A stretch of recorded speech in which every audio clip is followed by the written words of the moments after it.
Let's get sweaty.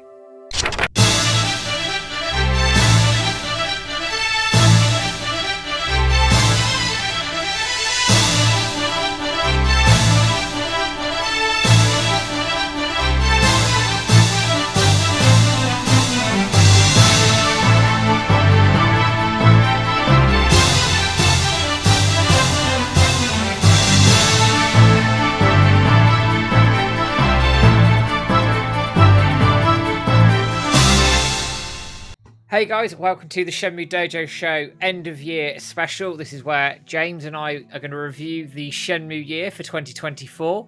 And there's a lot more that's gone on this year than actually I think we all realised when I was typing these notes out. It ended up just getting longer and longer and longer. But that's not a bad thing. As ever, I have James with me. How you doing, man? I'm doing okay, thanks, Matt. How are you doing? Yeah, not too bad. Good Christmas and all the rest? Yeah, it was actually not too bad. Quite a quietish one, although it was still mental. And then it's my daughter's birthday, like 4 days later, so it's been sort of non-stop over this sort of Christmas period, working full time, still packaging Shenmue World issues and whatnot. How about yourself? Yeah, I mean, we spent it with family, running around like headless chickens. I've eaten far too much. Like, I'm gonna have to go to the gym and lose about 7 stone, I reckon, at this rate. It's awful. Always, man. But it's Christmas, it's what it's for, I guess. And then I've got New Year and then my birthday very shortly afterwards as well. So it's all a little bit chaotic before going back to work. But I've got a couple of weeks off, which is great. So I'm going to take that as best we can. Good stuff, man. Right, so what we're going to be doing is going through a number of topics that have come up through the year and then go through those topics in date order. Reason for that is essentially because there's so much that's happened this year. We'd be jumping around from things like, say, fan projects to interviews and other bits and pieces, and it just didn't feel like it would be a cohesive show. So that's why I've broken it down into these areas. So we're going to cover fan games and projects and discoveries is the first thing we're going to cover. We're going to cover Shenmue appearance in Like a Dragon Infinite Wealth. These next three sort of go together really, really well, and you can see why I've done it. Is the Yu Suzuki YSNET interview with Phantom Riverstone and Shenmue Dojo. Obviously, James and Switch went to YSNET directly and conducted an in-person interview, which was brilliant. Big talking points there. Tweetathon, Times Square, and all the rest of it around that, which sort of follows on from that interview and that impetus we got from the interview to get there. ININ Games, and then picking up the Shenmue 3 publishing deal and what that might hold for the future of the series. Shenmue turning 25, which is mental. We've only just celebrated that, but that's a big one all the same. Something called Pole's Performance. Now, you probably look at me going, what the hell does that mean? But basically... Sounds like a 8-bit racing game, Matt. It does a little bit, doesn't it? Or I should be on the BBC reporting on an election or something. But This is essentially where there's been polls ran across the year for top 100 games, Video Game Hall of Fame, characters and all sorts of things that Shenmue has been involved in, and also why they're so important. You can't not talk about merchandise. We've actually had quite a lot of Shenmue merchandise this year dotted around, which is great. We're going to touch on the new YSNET title Steel Paws as well. And then the Yu Suzuki end-of-year message and some final thoughts from us as we go into 2025, including what our hopes would be for the Shenmue franchise. So it's going to be quite fast-paced because there's a lot to get through. Yeah, quite stacked. But hopefully you guys will enjoy the review of this year, and hopefully that sets us up very, very nicely for 2025 and what's to come. So, without further ado, we're going to dive straight in and we're going to hit the fan projects. And I'm going to take the first one. And James and I will probably alternate a little bit with certain topics taken by either one of us that we have a little bit more knowledge around them. And I'm taking this first one. It's March the 4th, 2024, so very early on in the year. Shenmue Reclaiming the Path by George Kitchen was revealed. We had a teaser trailer. And then that was followed up very shortly by a full trailer on April the 22nd. Originally, it was called Shenmue Guilin Adventures, which I didn't mind the name of that, but George was not a huge fan. And then we had the full-blown trailer come out in April, showing off story elements, cutscenes, fighting, showed off the main characters. You had Zhang, you had Wei Zhen and one other. And also, we saw a really awesome look of Dreamcast-style Bailu Village, among other things, newly crafted areas. It was originally slated for September the 16th, but this has now been pushed back to summer 2025, I think due to George's work on other fan projects that he's running as well. But it looked absolutely stunning, and I can't wait for it. I mean, James, you saw this when I did. What did you think of it? I thought it was incredible. Obviously, it starts with Landy's helicopter, doesn't it, going through sort of the Guilin forest and mountains and all that sort of stuff. And it's just exciting from the get-go because you've got this sort of side story with side characters that we don't really know too much about. Obviously, we know Zhang is one of the sort of the wooed teachers in a sense. He's the homeless guy, of course, and then Ryo smashes the rock, and a little bit of a friendship building there between Ryo and this guy. So it'd be nice to sort of follow in his footsteps as he's sort of, I'm assuming, been inspired by Ryo meeting him, and he wants to sort of go back onto the right path as such, hence the title, Reclaiming the Path. And yeah, just following those sort of wooed teachings that he sort of fell off from back in the day.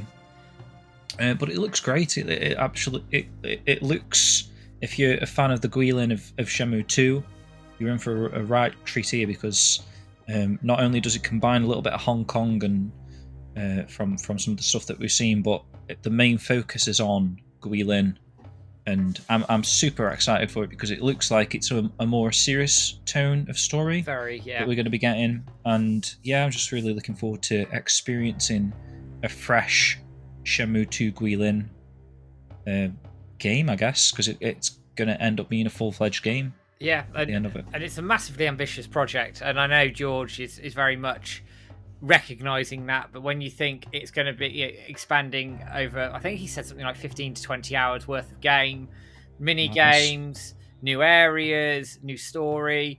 Now this takes place between Shenmue 2 and Shenmue 3, so it's sort of, there's an overlap there. So while it isn't canon, I expect some people could consider it that way as well. And what we have always got, and you touched on this, James, is that in like Dreams of Saturn, there's a lot of humour, it's very tongue-in-cheek. This feels like there is going to be some of that, for sure, but it feels there's a more serious undertone to this story. And the thing that Dreams of Saturn does so well is tell a very good story. So if Reclaiming the Park can do that on a grander scale, I think we're going to be in for a really nice treat when this eventually comes out.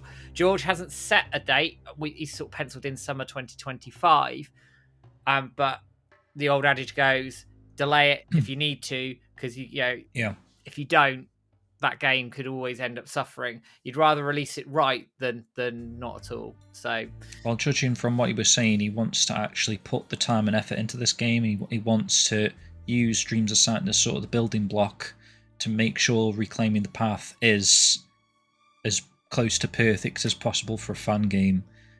So he's not going to probably sleep all of 2025 until probably not. Yeah, it's working well. So fingers crossed. We're looking forward to that. And I would imagine we'll get more teasers, shots and things over in our Discord and social media as we move into 2025. But I'd have to say it's probably the most ambitious fan project out there, probably outside the DMP project. And obviously George has got 2 games under his belt now, so he's got a track record for releasing games, working hard on them, and getting really good feedback from that as well. So I'm really excited for this. And I'm going to take the next one because I think it feeds in quite nicely. April the 4th, or very shortly after this, we had another fan game called Virtua Pet Chobu Chan, which was a Tamagotchi style game featuring Chobu Chan as the main character. So you had mini games, you had to feed it. You could move around Bailu Village and do some other little bits and pieces as well. This was released by Sam. You can download it from our website or his own link as well. But again, very different taste of fan game here, James, but all the same, very impressive. Yeah, like you say, a completely sort of, I was going to say 360, but is it 180 flip from Reclaiming the Path? This is like a more simplistic sort of Tamagotchi style game, which, it is what it is. It's a fun, if anyone had a Tamagotchi when they were kids, that was kind of like my era, our era on the playgrounds map. There's little egg-shaped Yes. devices. Yeah, we remember that. And yet to sort of make them not die. Similar sort of thing here. You feed it, you play with it, you take it to different locations. Actually, there's a nice sort of progression as it gains sort of stats and stuff.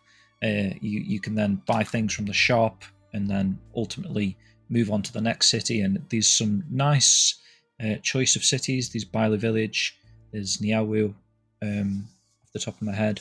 And yeah, it's just a very nice, complete experience as well. Actually, it's definitely worth checking out if you haven't done already.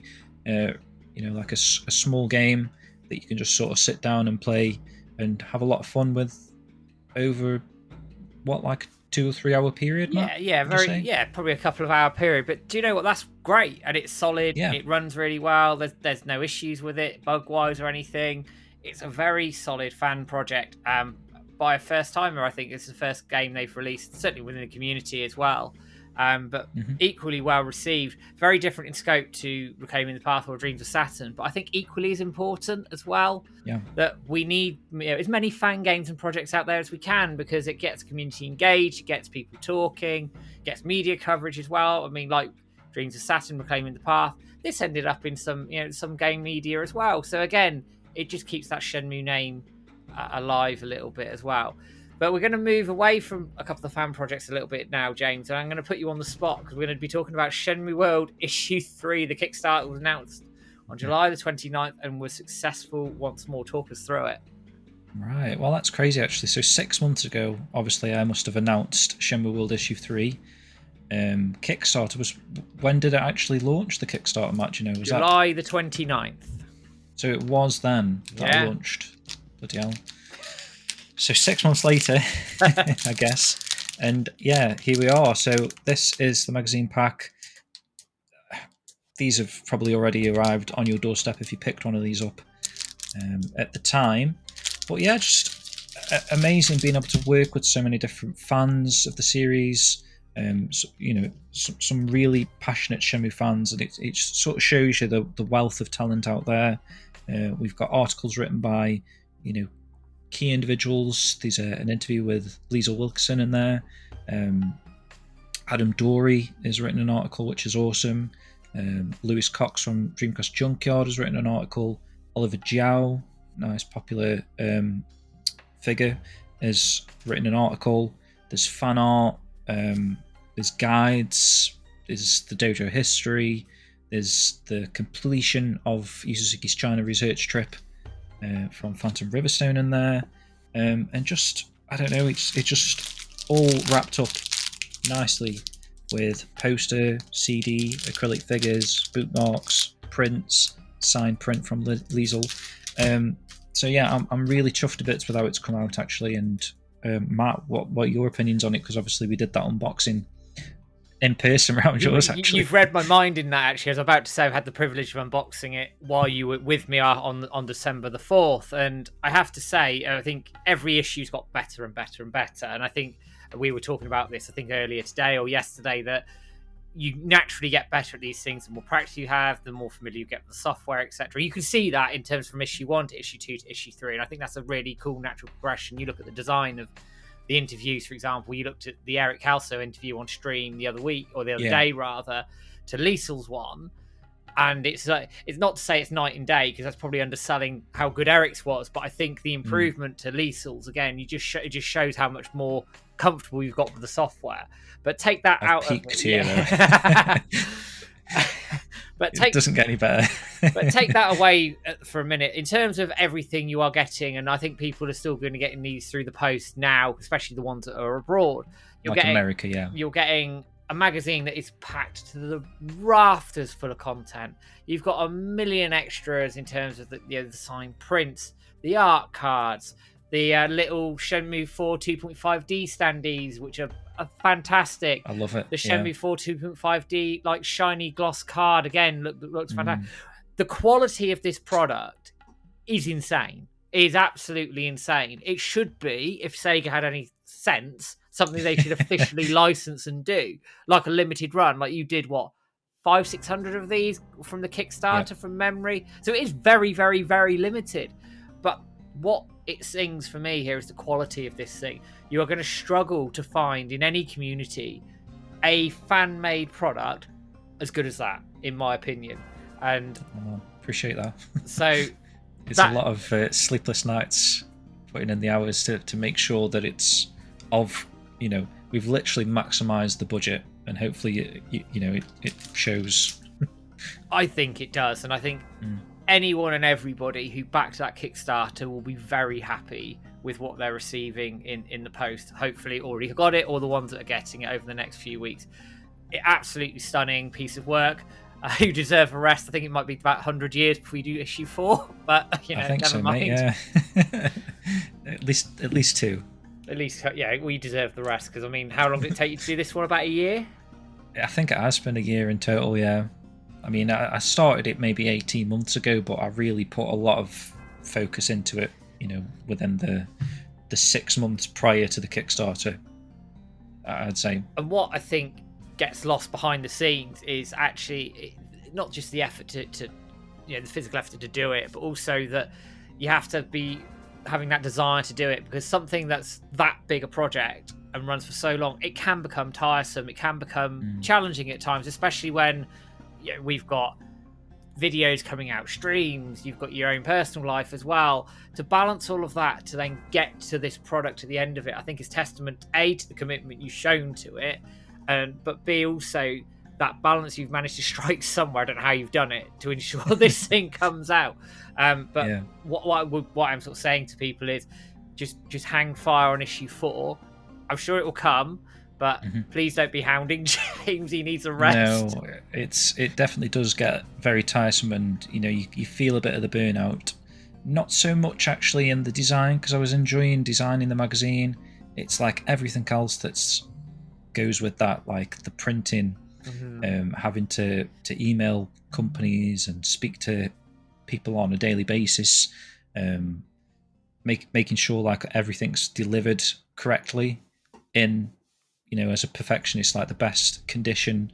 If something arrives a little bit bent, I'm getting them to reprint them because I'm not happy with that. And then also the packaging stage was just an absolute nightmare. I forget about it every time, but it's the hardest part of the whole thing, is getting everything out in front of you, piecing it all together, putting it inside a little baggie, and that's just one. And then I've got to do that 600 times, and then I've got to take all of them, put them in boxes and packaging.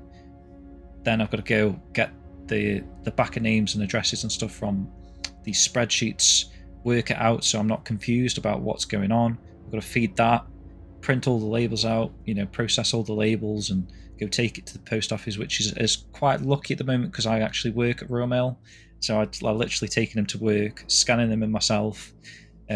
So that cuts out a little bit of the hassle, because obviously I wouldn't want to walk into a regular post office with like 600 boxes and expect someone to process them. So, but yeah, there is a lot of stuff actually that is behind the scenes sort of thing that just contributes to that sort of burnout feeling, which is why I do need a bit of a break and just sort of focus on other things for a little bit and just play some video games, because I don't ever have time to do what I want to do and what is my original love, which is why I'm here today, because video games. So hopefully I can get some of those in now. So brilliant. So we'll hang fire on issue 4 for a little while, so James can play some games and do some other bits and pieces.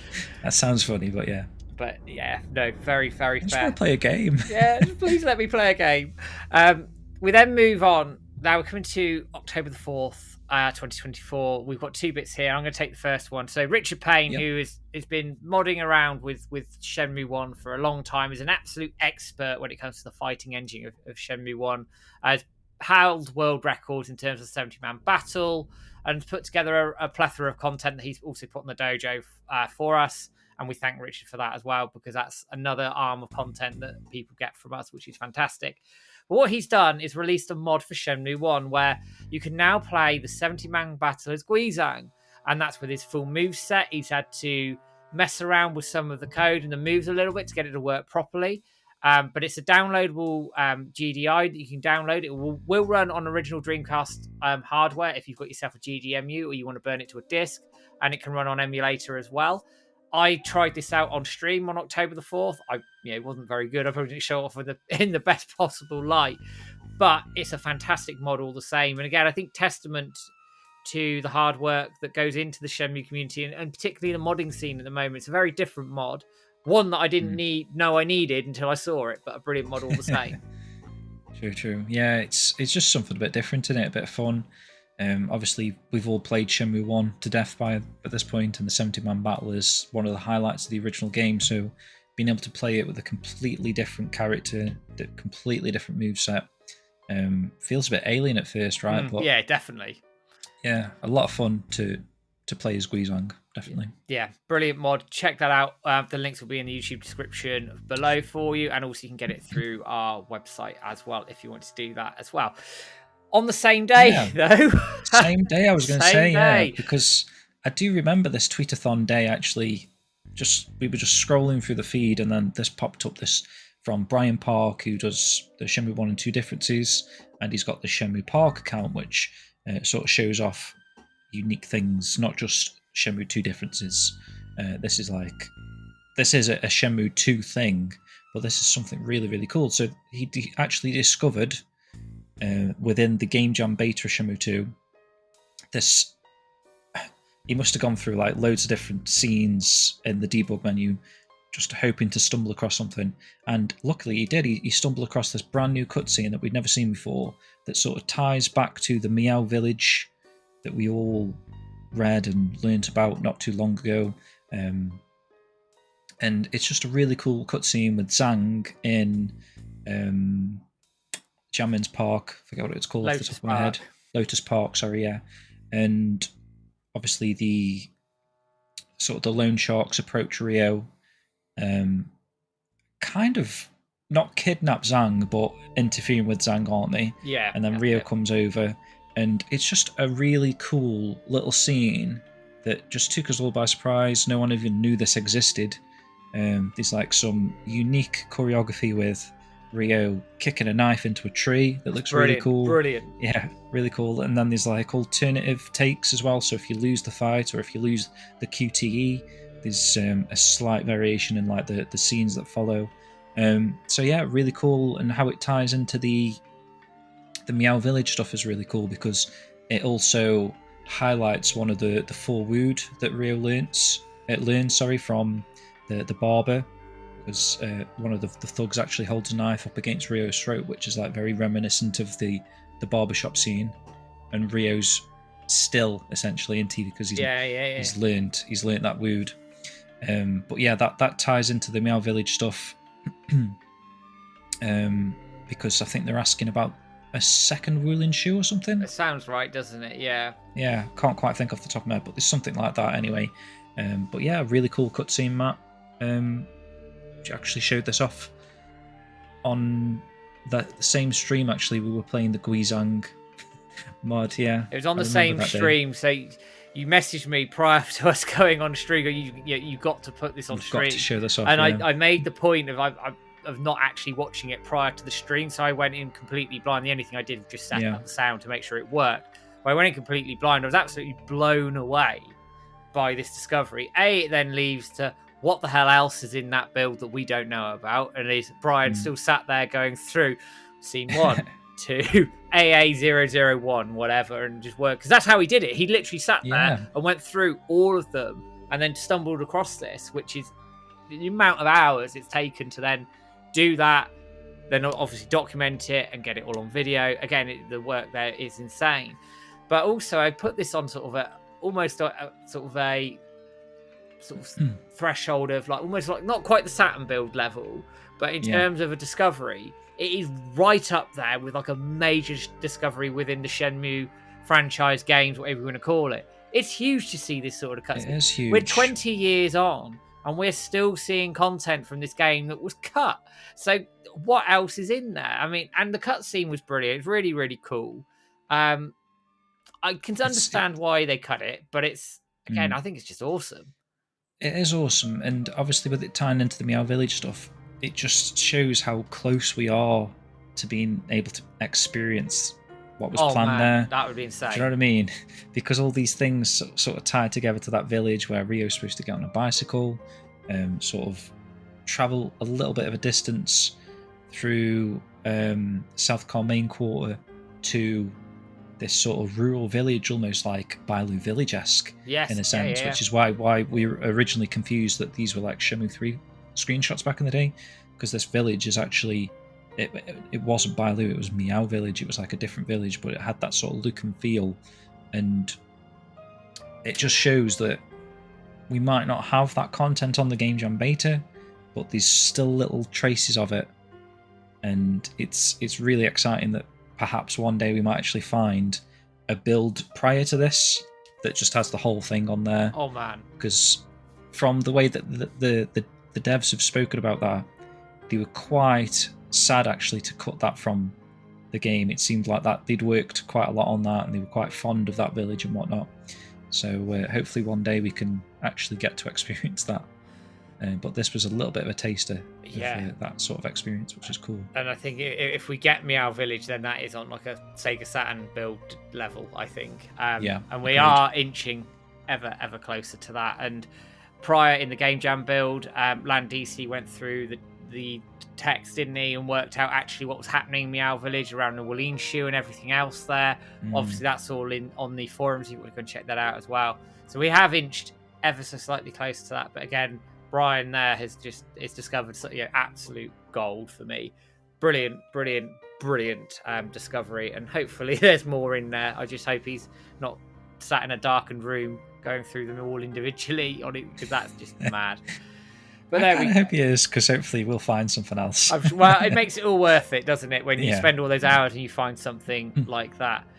But then to sort of move away from that awesome discovery, we then come to October the 17th, and Eric Kelso and his collage and print project. James, you want to tell us a bit more? Yeah, so this was originally titled Kelso Mania, but it's now titled Fighter Mania. So what Eric's actually done is he's got a series of prints. So he's got this A4 print, which is really nice anyway. He sends it really well protected, and don't know if you can see on there, but he's actually hand signed with a message. There might be a couple actually. I think there's one on the Ultraman right there, and there's one on Fukusan there, which is really cool. Nice personal message from Eric Kelso. But he's also got these sort of postcard sized prints that, again, hand signed, hand personalized. We've got obviously the three main Shenmue characters that he voices. In the English version of Shenmue and Shenmue 2, you've got Fukusan, Guizhang and Ren there.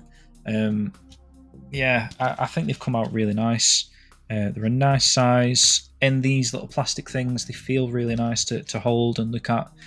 Proper sort of frameable merchandise from Eric Kelso there. So if you are fond of what Eric did back in the day, voicing those fan favourite characters, definitely check out his project.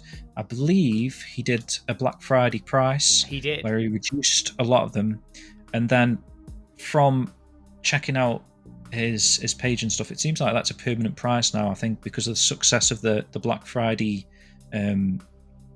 sort of price slash, he's maintaining those prices. So if you do want to pick any of these up, guys, go check out Eric's video that we will link, and also erickelso.com, and click the Fighter Mania button, which then leads to where you can actually go and grab some of these for your own personal collection. Superb, and it's well worth putting into the collection as well. And like you say, James, the quality of the art cards is brilliant, well packaged. Nothing else to say other than a really nice collector's item that I think any Shenmue fan would greatly appreciate. So then we come on to the last couple of the fan game project stuff. The first one was December the 22nd this year, although we streamed this on the 21st. George did us a stream build, which was fantastic.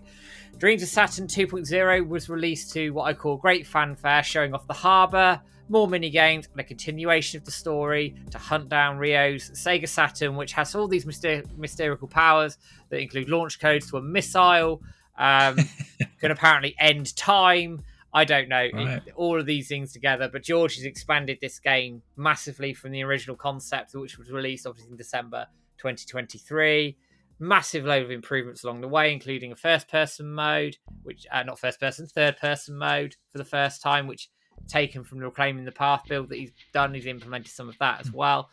Got forklift racing. You've got loads of mini games, and you're running around the harbour and climbing around the harbour. Superb fan game again, James. I know you haven't played much of it at this point, but what are your initial thoughts? I love it. I loved 1.0 last year. Played that from start to finish a couple of times. I just love sort of the collectathon nature of that first game, where you're collecting the Chobu Chans on top of rooftops, the cassette tapes.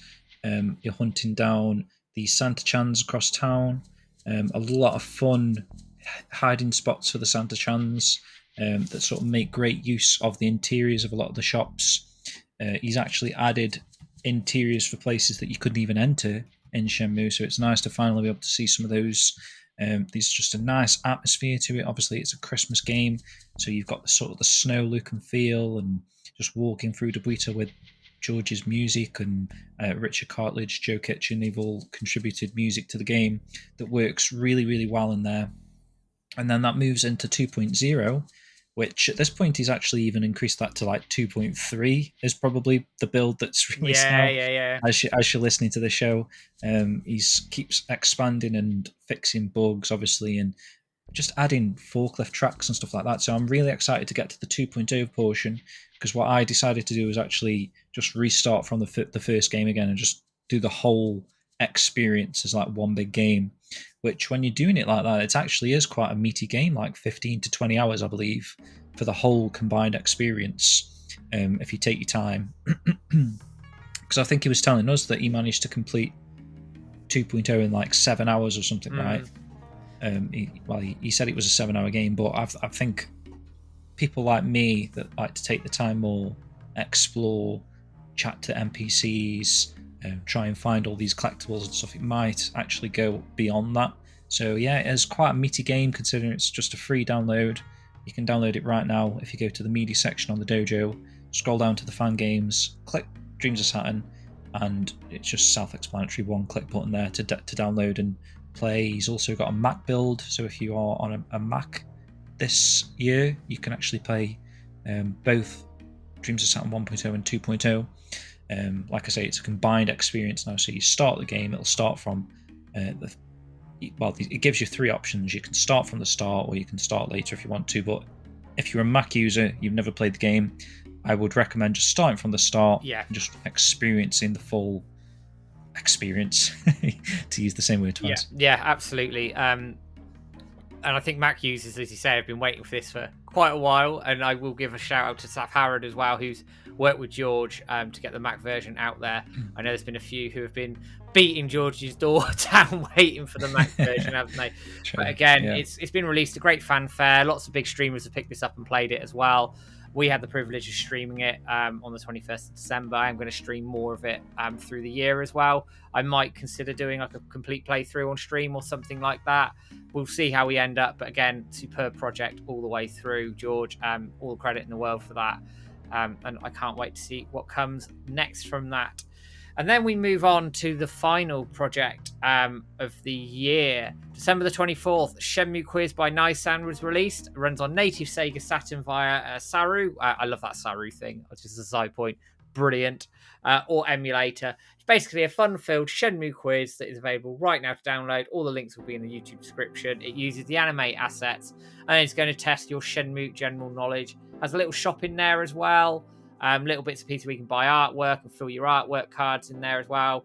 I don't know if you've tried this out, James, but it's, again, a very different fan project to Dream to Saturn, but equally ambitious in some respects in the fact this is running on a native Sega Saturn.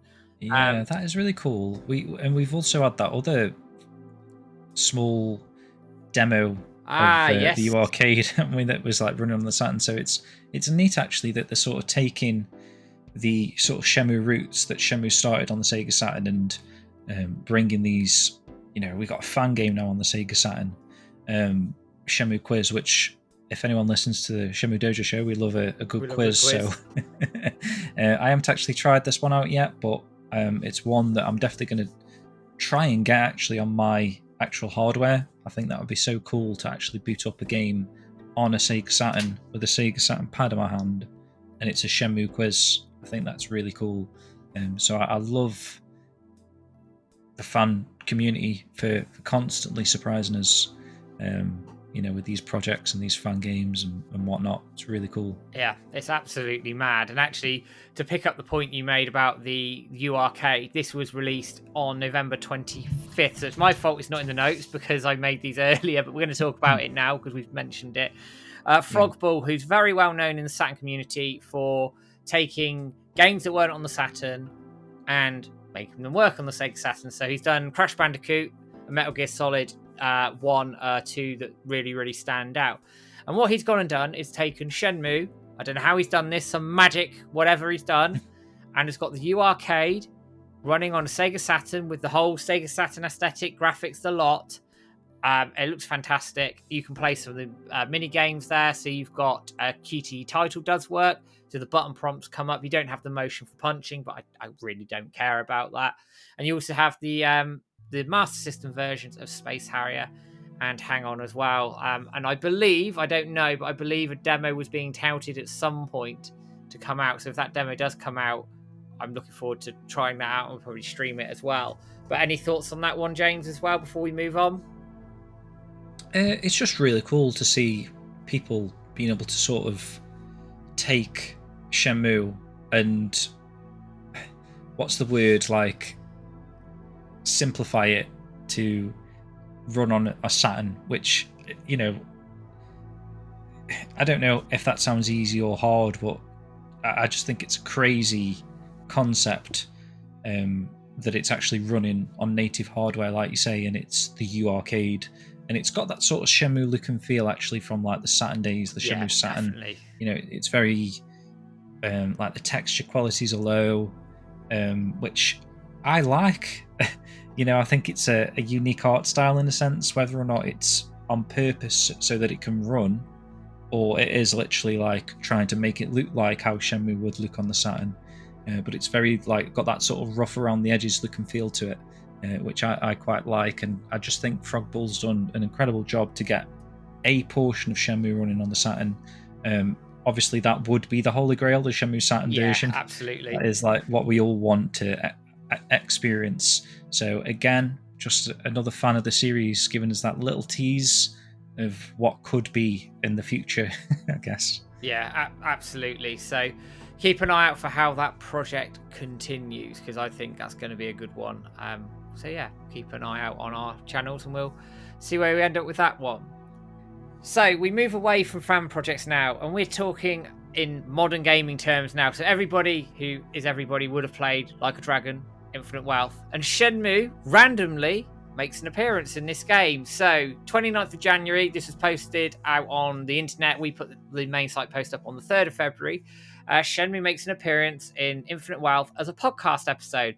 Now, this talks about a kid in a jacket with a tiger on his back, hunting sailors, warehouses, and looking to head off to Hong Kong.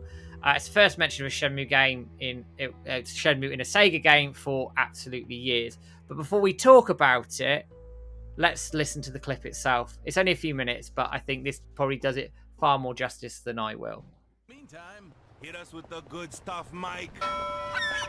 Okay, now, P, you've been having your adventures over in Japan land, but I gotta tell you about this kid I met while you were gone. Made some real waves of his own about town. Splish splash. Yeah, so there I am, all right? It's about 6 a.m. or so. I'm sipping the morning coffee down at the harbor like I always do. Early bird Mike, as they sometimes say. Early bird? Dude, I went to bed like 3 hours earlier. Anyway, no word of introduction, no context. He comes up to me and he says, "Excuse me, do you know a place where sailors hang out?" Sailors? Yeah, sailors. So I'm like, I don't know. I don't have any clue, but maybe there's a, we're by the harbor, so maybe that's a good place to ask around. Okay, all right. All right, so lo and behold, the kid turns around and immediately asks the 10 or 12 people down the line, bouncing from one to the other like a pinball, "Where are their sailors? Where are their sailors? Have you seen sailors? Has anybody seen sailors?" And I'm like, enough with the sailors already. You're in a harbor. They're around here somewhere. Oh, poor kid was probably lost or something, huh? I don't know. He just looked like more like he was on a mission of some sort. I mean, you should have seen him. He had this leather jacket on with this big tiger emblem on it. Real slick. That's not even the half of it. Couple days later, I'm over at Hip Hop Shrimp, wolfing down the usual. There's the kid. That's right, there's the kid. Except this time, he's asking about a warehouse. Trains coming through. Sailors. I don't know, but maybe they keep the sailors in the warehouse, so I don't know. He was too busy looking for some dumpy warehouse this time, so he asked every person on the street in about 2 minutes flat, just bam, bam, bam, bam, bam, bam, bam. We're talking like 50 plus people.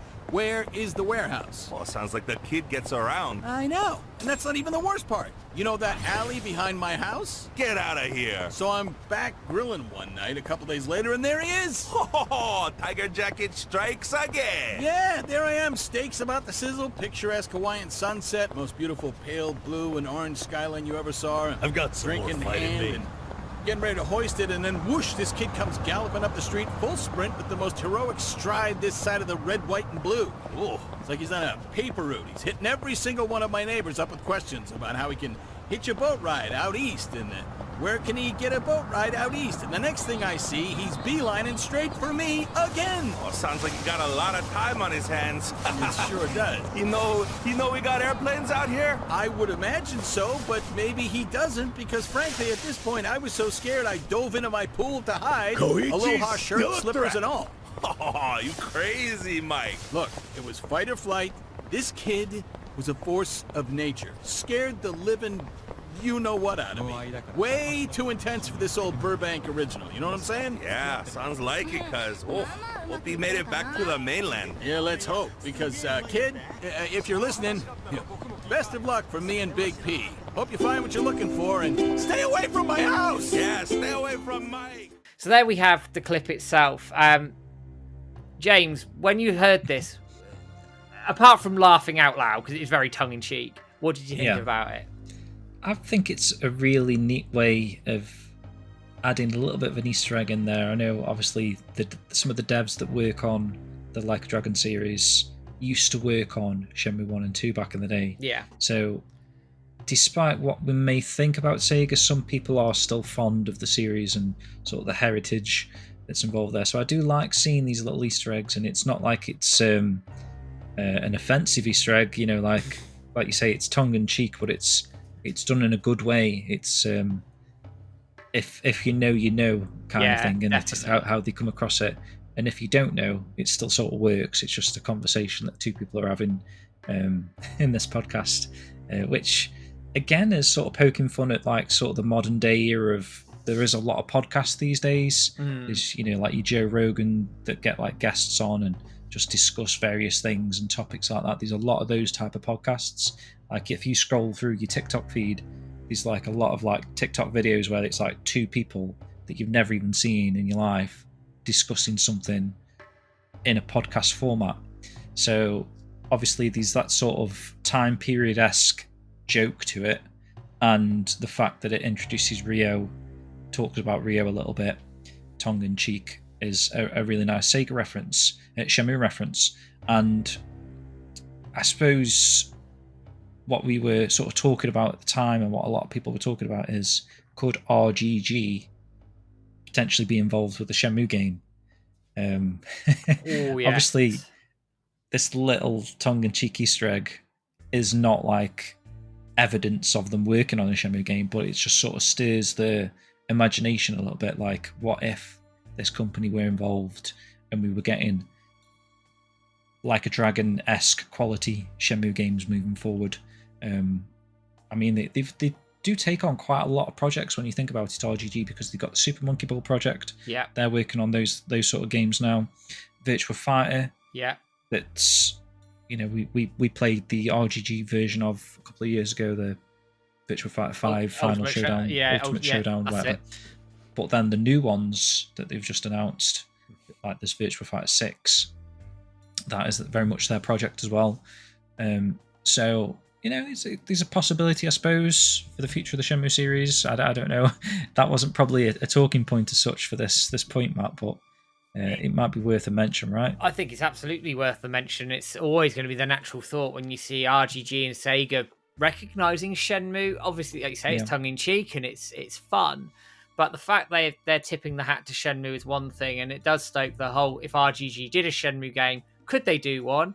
I think based on the history with Virtua Fighter, The new Virtua Fighter game, which we haven't heard too much about it, but looks already that it's going to be a really good game. Super Monkey Ball, they've kept that well to its roots as well.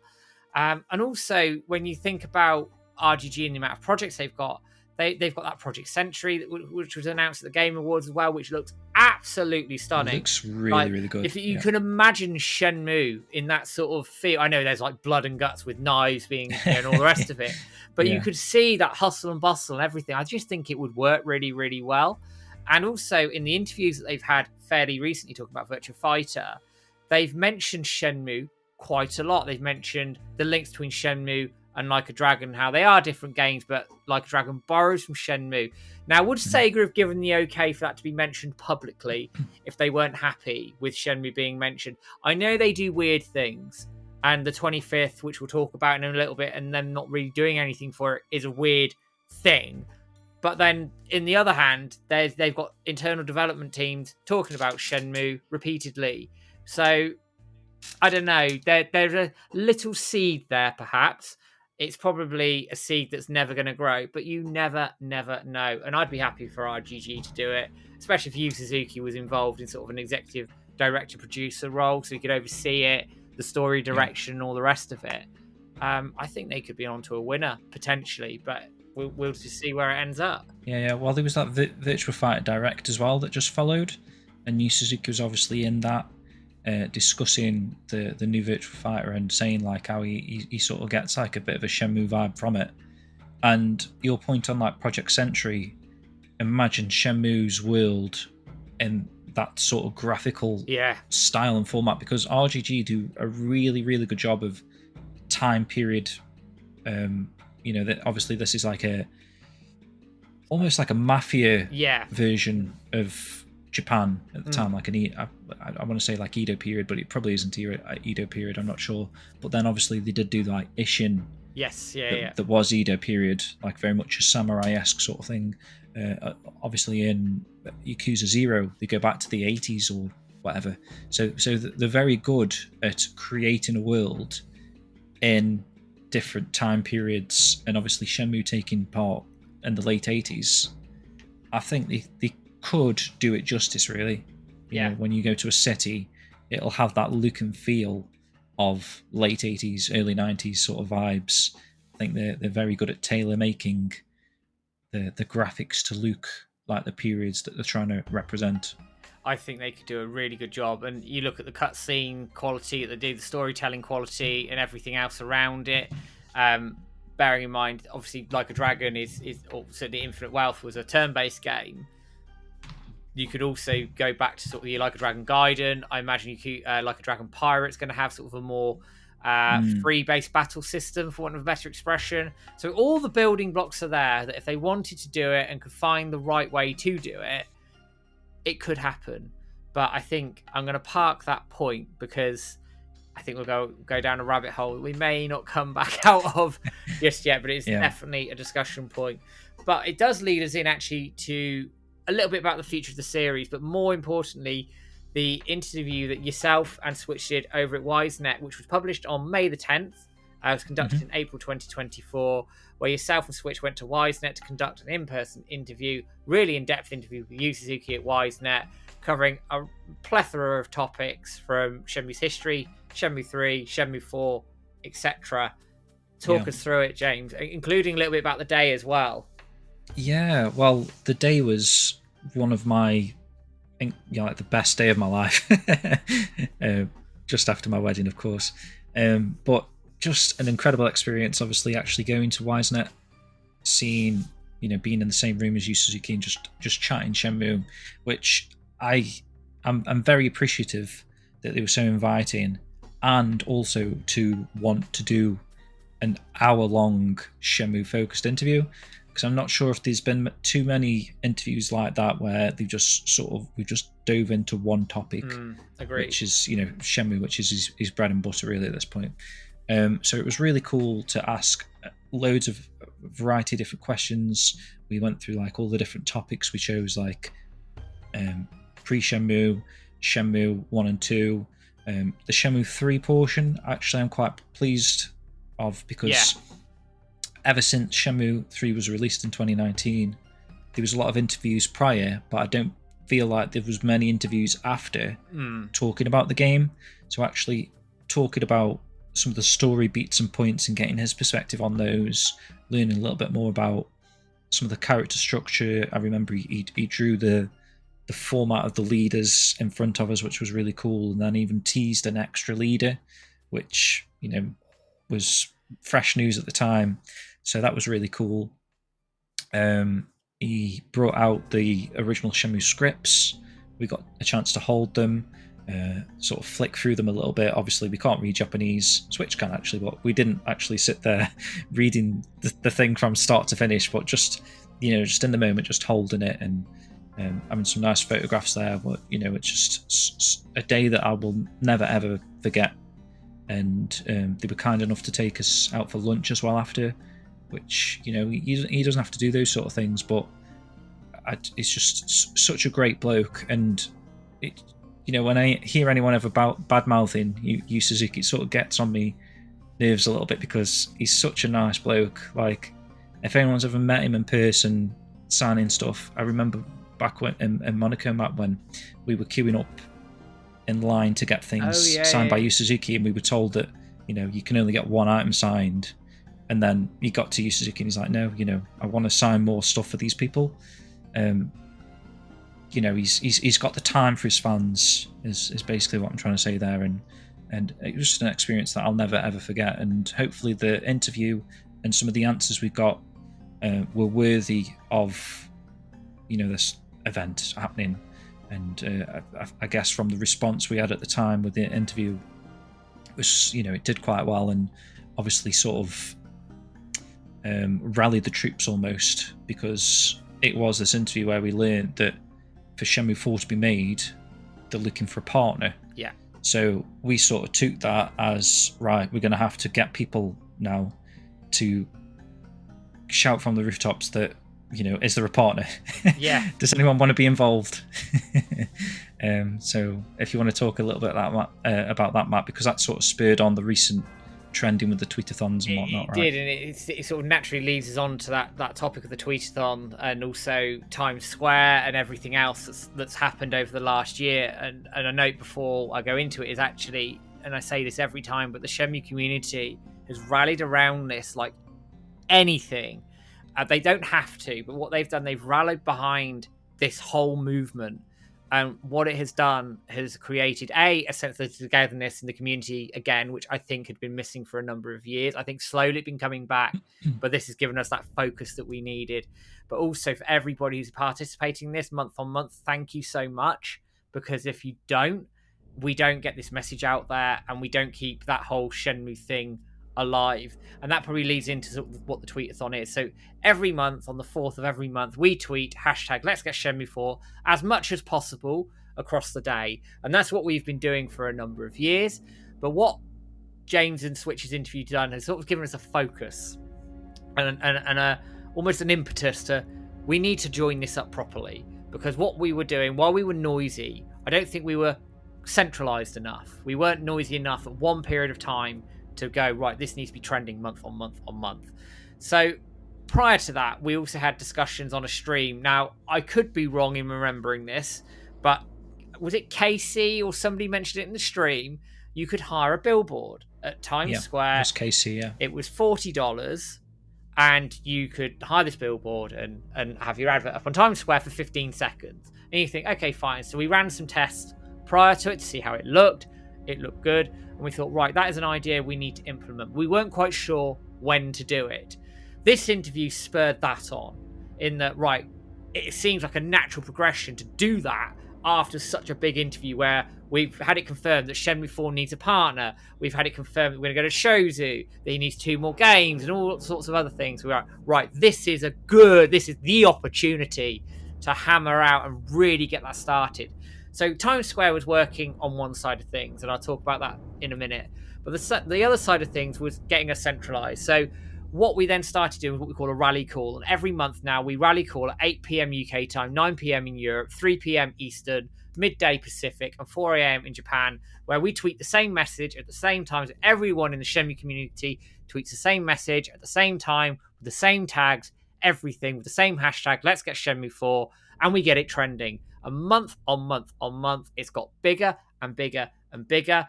December's was the biggest. I'm going to talk about that one separately in a minute and what happened there. But it's got bigger every month. And I think we totaled almost 11,000 posts in December, which is mad from where we came from, where Times Square trended and it was about 4,000. And Times Square was a big thing, big thing, which I'm going to come on to now. So we ran this thing on June the 4th. So Jibby put together the video for it, fantastic video, and we hired out the time slot. And I want to say it was 8:30 on 4th of June or something like that. So it coincided with the first rally call. It coincided with that going on in the background. And we streamed it, and it was everywhere, and it was really, really cool to see. But then what happened afterwards, I couldn't have dreamt of how viral this thing went. We had all the mainline gaming media outlets pick this up. IGN, Eurogamer, Destructoid, Kotaku, Push Square, Game Rant. We did an interview with Eurogamer. This was what we wanted. This was like the line in the sand that it couldn't have gone any better if we wanted it to. It was absolute madness. But to see that level of success was just insane. And I'm still I don't know about you, James, but I'm still in shock about this even now. Yeah, well, you just saying that just reminded me it's such a big moment, really, for hopefully sort of the trigger point as well, that a lot of people were finding out about the series again from these news articles, and the fact that like the Shenmue fans never say die attitude, it's still there. We're doing these crazy stunts, another which we'll talk about in a moment, Matt, but just trying to get awareness to essentially what we found out from the interview, that we need a partner, and we were hoping that this would be sort of the pivotal moment where anyone that might not be aware of the current state of play regarding a Shenmue 4 might see this. It might bring awareness, and then who knows, one of those people could have been ININ Games, which we can touch upon a little bit later. But you know, things like this, such a small idea on paper, but the way that it blew up, like you say, you couldn't have asked any better, really. It was mind-blowing, really, thinking back to it now, that what we managed to achieve there, Matt, with that big stunt. Like I say, I'm still in shock of how it went. I mean, I was very lucky. I went to Gamescom this year, and I met Michael Huber and had a long conversation with him about Shenmue and all the rest of it, which I'm not going to share the intricate details of that conversation. That will remain private. But one thing he did say to me was, God, Times Square, man, wow. That was like, he said that was unbelievable. And I met Ryan Payton. He came out to talk to me between sort of business interviews, and I had about a half-hour conversation with him, and we were talking all things Shenmue and all the rest of it. And I said, "Oh, did you see Times Square?" He said, "I couldn't have not seen Times Square." He said, "Matt, trust me when I say this. It was everywhere. People took notice." So that is insane in itself, that people within the industry, Michael Huber, Ryan Payton, who are two very well-respected figures, have gone, yeah, we've seen that. And I know they're Shenmue fans and want that and all the rest of it, but they've seen it, they've noted it, so other people have done so as well. And then that sort of then comes on to December and what we had planned for December, and I will say we're still working on this behind the scenes. So we had aimed for December the 4th to end the year on a real high. We'd hired a billboard outside Sega Europe, of all places, with Ryo pointing at the offices. We can show the mock-up for you guys, we'll like what we were trying to go for, and you can see it. But essentially going, hashtag Let's Get Shenmue 4. Sega Shenmue isn't just for Christmas, and Ryo pointing away at it. It's for life.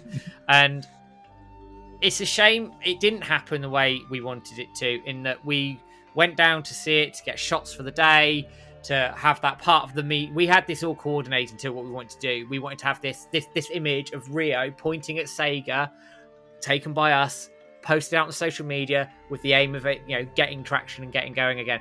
Unfortunately, while we were there, and we were there a good 3 hours, it just didn't happen. And we went on the ground, we drove past it.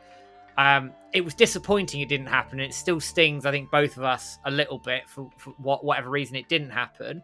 And I am just to reassure and people. the fact that we don't really have an answer. Not yet. And like I'm a proper, legit answer yet. And I'm still working on it. Very Because professional. they asked us for any video or photo footage. So I sent them the videos we put together to go, we were there. It's quite clear we were there. It started daytime and it finished nighttime. So that was disappointing. It didn't happen. But the tweetathon, despite that, ended up on a real high point for December, with the biggest outcry we've had. And the aim for January is to keep going that big. Because actually now, and this leads in very nicely, Shenmue 3 has a new publisher. ININ Games have come on board, who are obviously of Air Twister fame. They published Air Twister back in 2023. Have got a relationship with YSNET. But on November the 19th, all hell broke loose. And it was probably our fault a little bit, James. Do you want to take this one a little bit? Yes, so this sort of took us by surprise, because actually we were already streaming that night because it's Shenmue 3's 5th anniversary. And we could have broke the news if we knew about it live on the stream, but it was only the following day where we actually discovered that YSNET's website essentially had updated with this press release that said that ININ Games are now going to be the publisher of Shenmue 3, essentially, in a nutshell. Yeah. Which led to ININ Games then sharing the news on their Twitter, confirming what we just read. And it's exciting in a sense. We're going to go through it a little bit more in a moment, Matt, but it's exciting to have sort of the handcuffs taken off of Shenmue 3, because it was sort of seemingly trapped by Deep Silver, Koch Media or whatever for the last 5 years. So now all of that exclusivity's seemingly disappeared, and ININ Games, a company that are very much retro gaming friendly in a sense, very passionate gamers, passionate about Shenmue themselves. So it's great, actually, and they've worked with Yu Suzuki on Air Twister. So it's great for this company to now have a share in Shenmue 3 as a whole, and actually, potentially, we hope, do it the justice that it sort of deserves. It was released a little bit too prematurely, so hopefully, I don't know what is going to happen, because we haven't had like an official announcement of what's actually happening, but our hope is that maybe they can tweak a few things, improve the game slightly, and then get it out on other platforms, which is only going to be a benefit to Shenmue then, because it's going to be released on potentially the Nintendo Switch, Switch 2 hardware, Xbox. These are what could happen, because in the press release, which Matt will probably talk about a little bit in a moment, but essentially it sounds as though what they want to do is make it more accessible to more people. Yeah, agreed. And with it already being available on PS4, PS5 as what was an exclusive game on PC, to make something that is on those platforms already more accessible can only mean that they're going to want to port it to the other consoles that didn't get it, like Xbox and a Nintendo console, essentially. So it still remains to be seen, but that appears to be the plan. Matt, if you want to go a little bit into it. Absolutely. So we reported this on November the 20th. We reported the press release from YSNET, and it blew up, and I take a little bit of responsibility for that. Sorry, everyone. But anyway. But then on the 21st of November, there was a full press release from ININ, so I will sort of paraphrase this a little bit, because it is quite lengthy, and you don't want to hear me reading it out too much. But essentially, they come out to say they're excited to shepherd in the Shenmue 3 into its next phase, and collaboration marks a new beginning of a new chapter for Shenmue 3, with ININ Games working closely with YSNET to honour the series' legacy while ensuring its accessibility to even more fans around the world. That's exactly what you've picked up on there, James, which, reading between the lines, I think we can all make the assumption they are looking at multi-platform. Where that will be, we don't know yet, but that reads all the way to that, in my opinion. And then they talk about the transfer coinciding with two milestones: 25th anniversary of the Shenmue series, which is celebrated, and the 5th anniversary of Shenmue 3. And they talk a little bit about how Shenmue's captivated audiences. It's with groundbreaking storytelling, open world gameplay, and it's a legacy. It's a pioneer in video game history. And they want to keep the spirit of the saga alive for a generation of new players, which is fantastic. They're looking to expand that player base. But the release continues, and this is where I think it gets really exciting. But this is where also I think we also need to keep our feet on the ground potentially a little bit here, because it does happen. We at ININ Games are honoured to carry the Shenmue torch forward during such a significant moment in this series' history. As we reflect on 2 decades of innovation and passion, we remain dedicated to preserving and sharing the journey of Ryo Hazuki with both long-term fans and newcomers.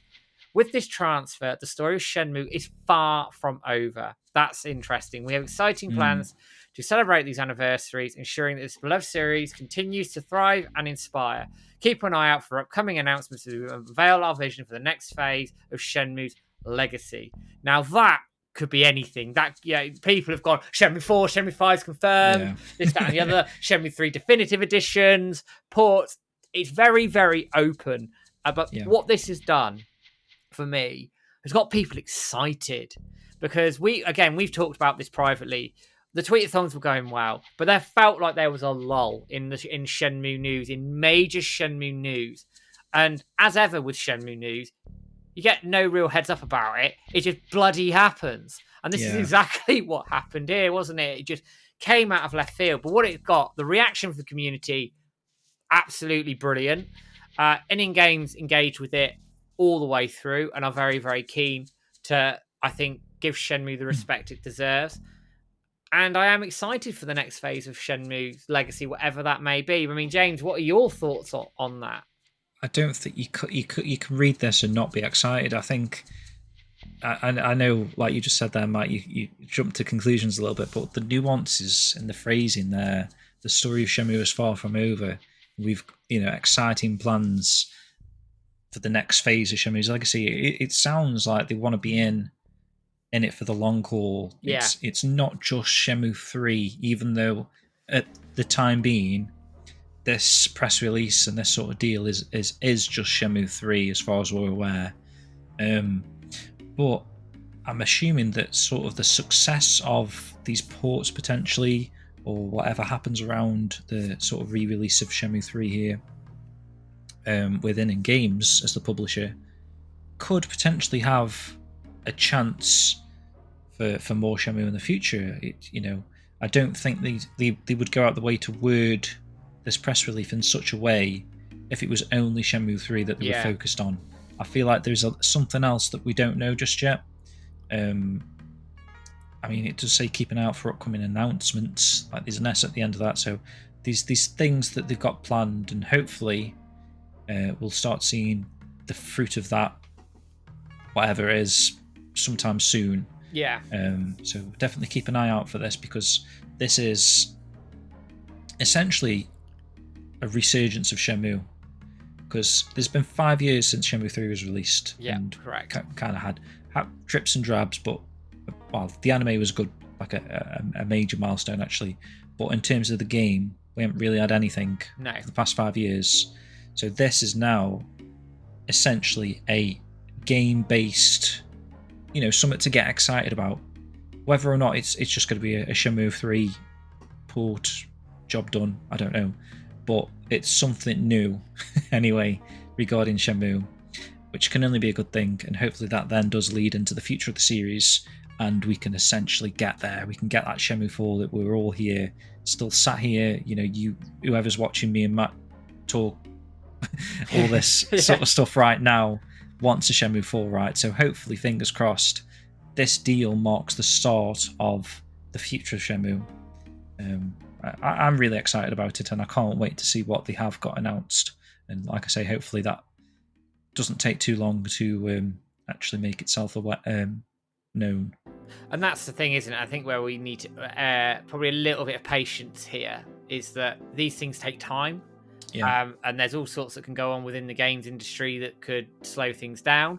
But not to sound disrespectful to what happened with 110 Industries, this just felt, it feels different here for some reason. You've got somebody or company who are fans of Shenmue, who like Shenmue and want the best for the series. So that's always going to be a big plus point. And I think they also know how strong the community is, and they wouldn't want to lead the community down the garden path without a plan in place, whatever that may be.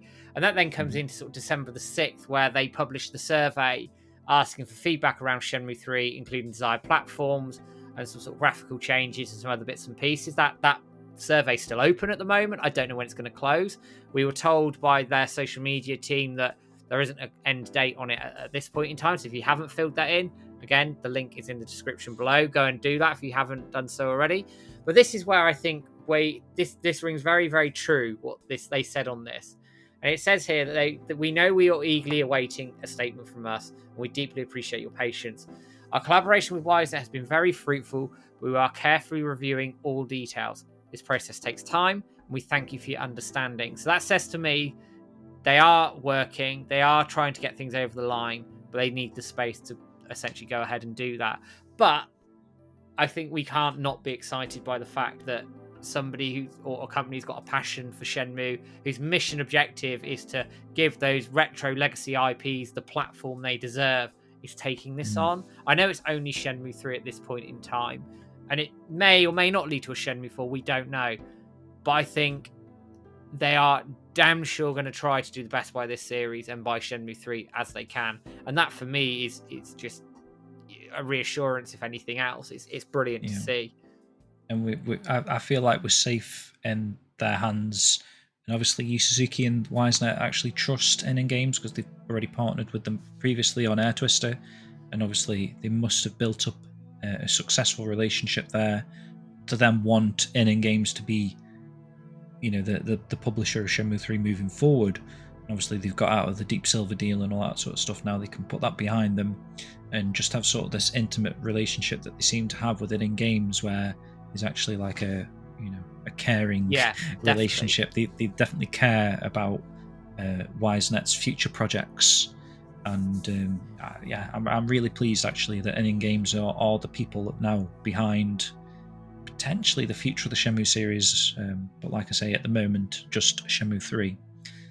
So let's eagerly await the news. Let's see what comes next. And actually, that probably leads us into the Shenmue history a little bit.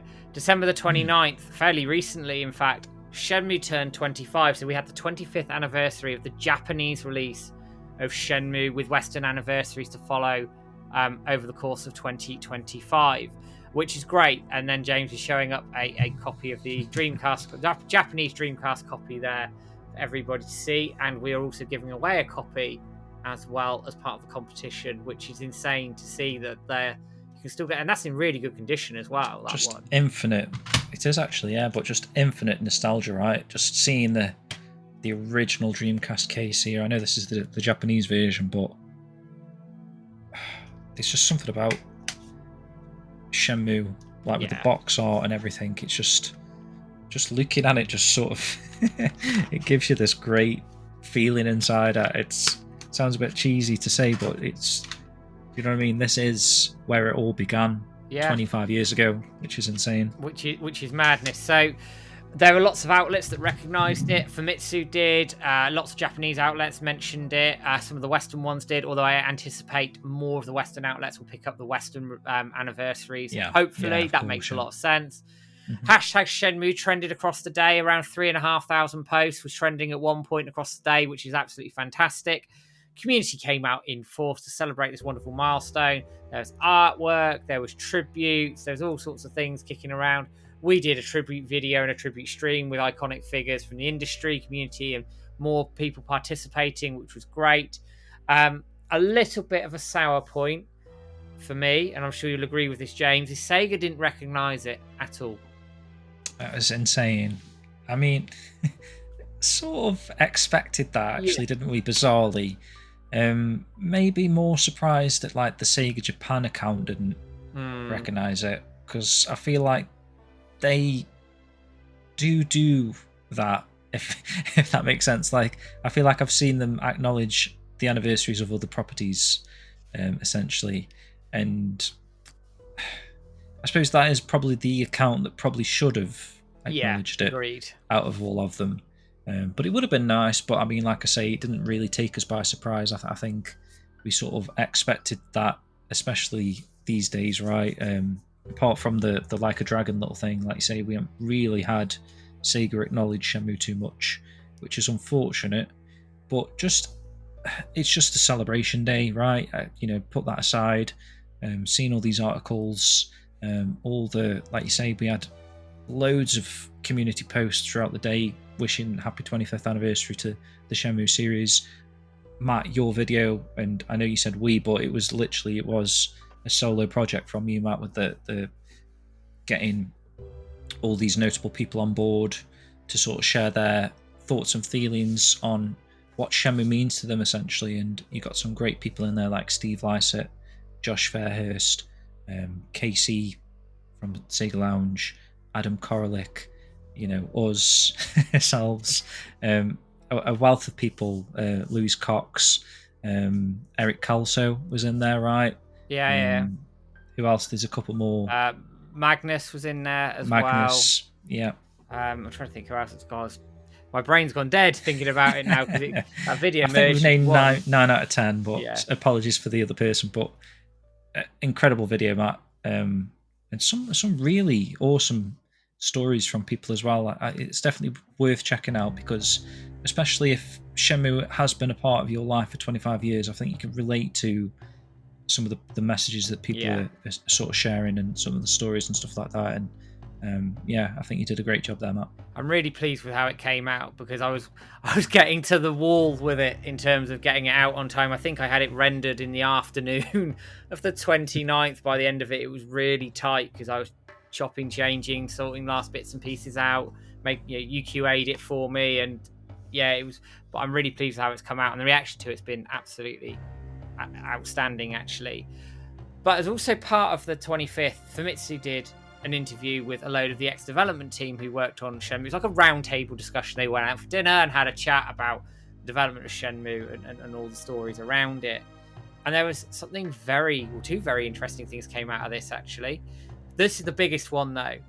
The fact that Shenmue had a PlayStation 2 version running and working internally at Sega, as well as an original Xbox version which didn't come out due to some licensing problems, which I don't know why they didn't fix. But imagine a timeline when the PlayStation 2 had Shenmue 1 on it and maybe Shenmue 2. I think we'd be done by now. I don't think we'd be having this conversation. But what did you think when you first read this stuff? Yeah, I mean, it kind of it does surprise me, but then at the same time, it doesn't surprise me as well because obviously the devs are so talented. Having Shenmue running on a Sega Saturn back of the day, and then the Dreamcast, and then obviously the Xbox. Like you said, I think I don't know if this was just them showing what can be done, and then maybe the Xbox exclusivity deal happened. I don't really know the ins and outs of it as such, but I don't know. Did you make that box art as well? But just seeing the PS2 mock-up artwork as well sort of made me think that, oh man, that would be pretty cool actually to have on your shelf, like this PS2 version of Shenmue. Obviously, they would have had to have changed some things with the graphics, the textures. We know like the PS2 didn't really render or run Shenmue's sort of engine very well, so they had to do a lot of things to get that running, which is quite a surprise, really, when you think of it like that they put that time and effort into it to get a playable version of Shenmue on the PS2. But then ultimately it was sort of this Xbox exclusive. And then, like you say, the licensing thing sort of stopped the original game from being released, and then they just sort of factored in the Shenmue the movie thing disc, which at the time was okay, I suppose, because Shenmue 2 was the new game at the time. But it would have been great to have Shenmue 1 on the Xbox. Yeah, agreed. Because if you think a lot of people picking up a second game in a series, like an ongoing story, perhaps that was harder to buy into. Whereas if they just released the first game and the second game, people more people might have flocked to the Xbox versions. I'm not sure, but then, like you say, Matt, if it was on the PS2 with their install base, it could have been a success. It could have been an overnight success on the PS2, and like you say, we could be sat here with a complete series now, sort of reminiscing on Shenmue 7. Yeah. Do you know what I mean? But it is what it is. You know, this is the way life's worked out for us, and I don't know. Hopefully, at some point, maybe some version of this can surface somewhere and we can give it a go. I'd love to play it. I really would. I'd love to see how they got this thing working. As you say, the PlayStation GPU is very different to the Dreamcast, and the Dreamcast is a texturing powerhouse. It does textures really, really well. So they'd have had to obviously compensate that through the PlayStation and how that would have worked. They had to convert code back into C and all the rest of it to get it to work. It's in the interview. I won't go down the technical side of it because there's plenty of people out there who can talk the technical side far more succinctly and better than I can. But the fact this was working was just absolutely bonkers. And it just, I will never understand why it did. I know there's the Xbox exclusivity, but I know the install base and everything just meant that Shenmue could have really been a success on that console, and we would have finished things by now. But we didn't. We are where we are. But we'll just see if anybody's got that copy of the PlayStation 2 version. Please hit me up. I will sell a kidney for it. I suppose it's all hindsight thinking, right? Because obviously, I don't know if the PS2 install base was like public knowledge at the point when this would have been happening. Obviously, Xbox was taking off, and Microsoft thought if we got these properties on our system, maybe Xbox could have been the console with the install base. It's easy to say in hindsight now that the PS2 sold the most consoles of all time or whatever it is after the Wii. I don't know the actual figures, but it's really up there, isn't it? It's like one of the most successful consoles of all time. And I guess at the time, back in 2001, 2002, maybe that wasn't as much of a fact at the time. So Sega was sort of like thinking, like, where should we put this? Microsoft have come up with these exclusivity things. We want Jet Set Radio Future, we want Sega GT, we want Gun Valkyrie, we want Shenmue. And at the time, I guess that just seemed like a viable thing to do, put them on Xbox's system. And obviously, Sega also worked with Sony and, did Shinobi, Yakuza, so there was things that they were doing on each system, essentially. And unfortunately, out of the three, I guess maybe Xbox was... Obviously, the Xbox blew up with the 360, but the original Xbox was maybe the sort of the underperforming of the three. It was the new kid on the block. Yeah, agreed. I guess GameCube was sort of plateaued at the same sort of level as the original Xbox, actually, but your PS2 went sort of gangbusters, didn't it? So could have been a different dimension. It would have been interesting. But yeah, again, it was the fact, but also what it did was confirm to people who theorized over this for years whether it could even run on a PlayStation 2. Actually, True. Yes, it can, and was.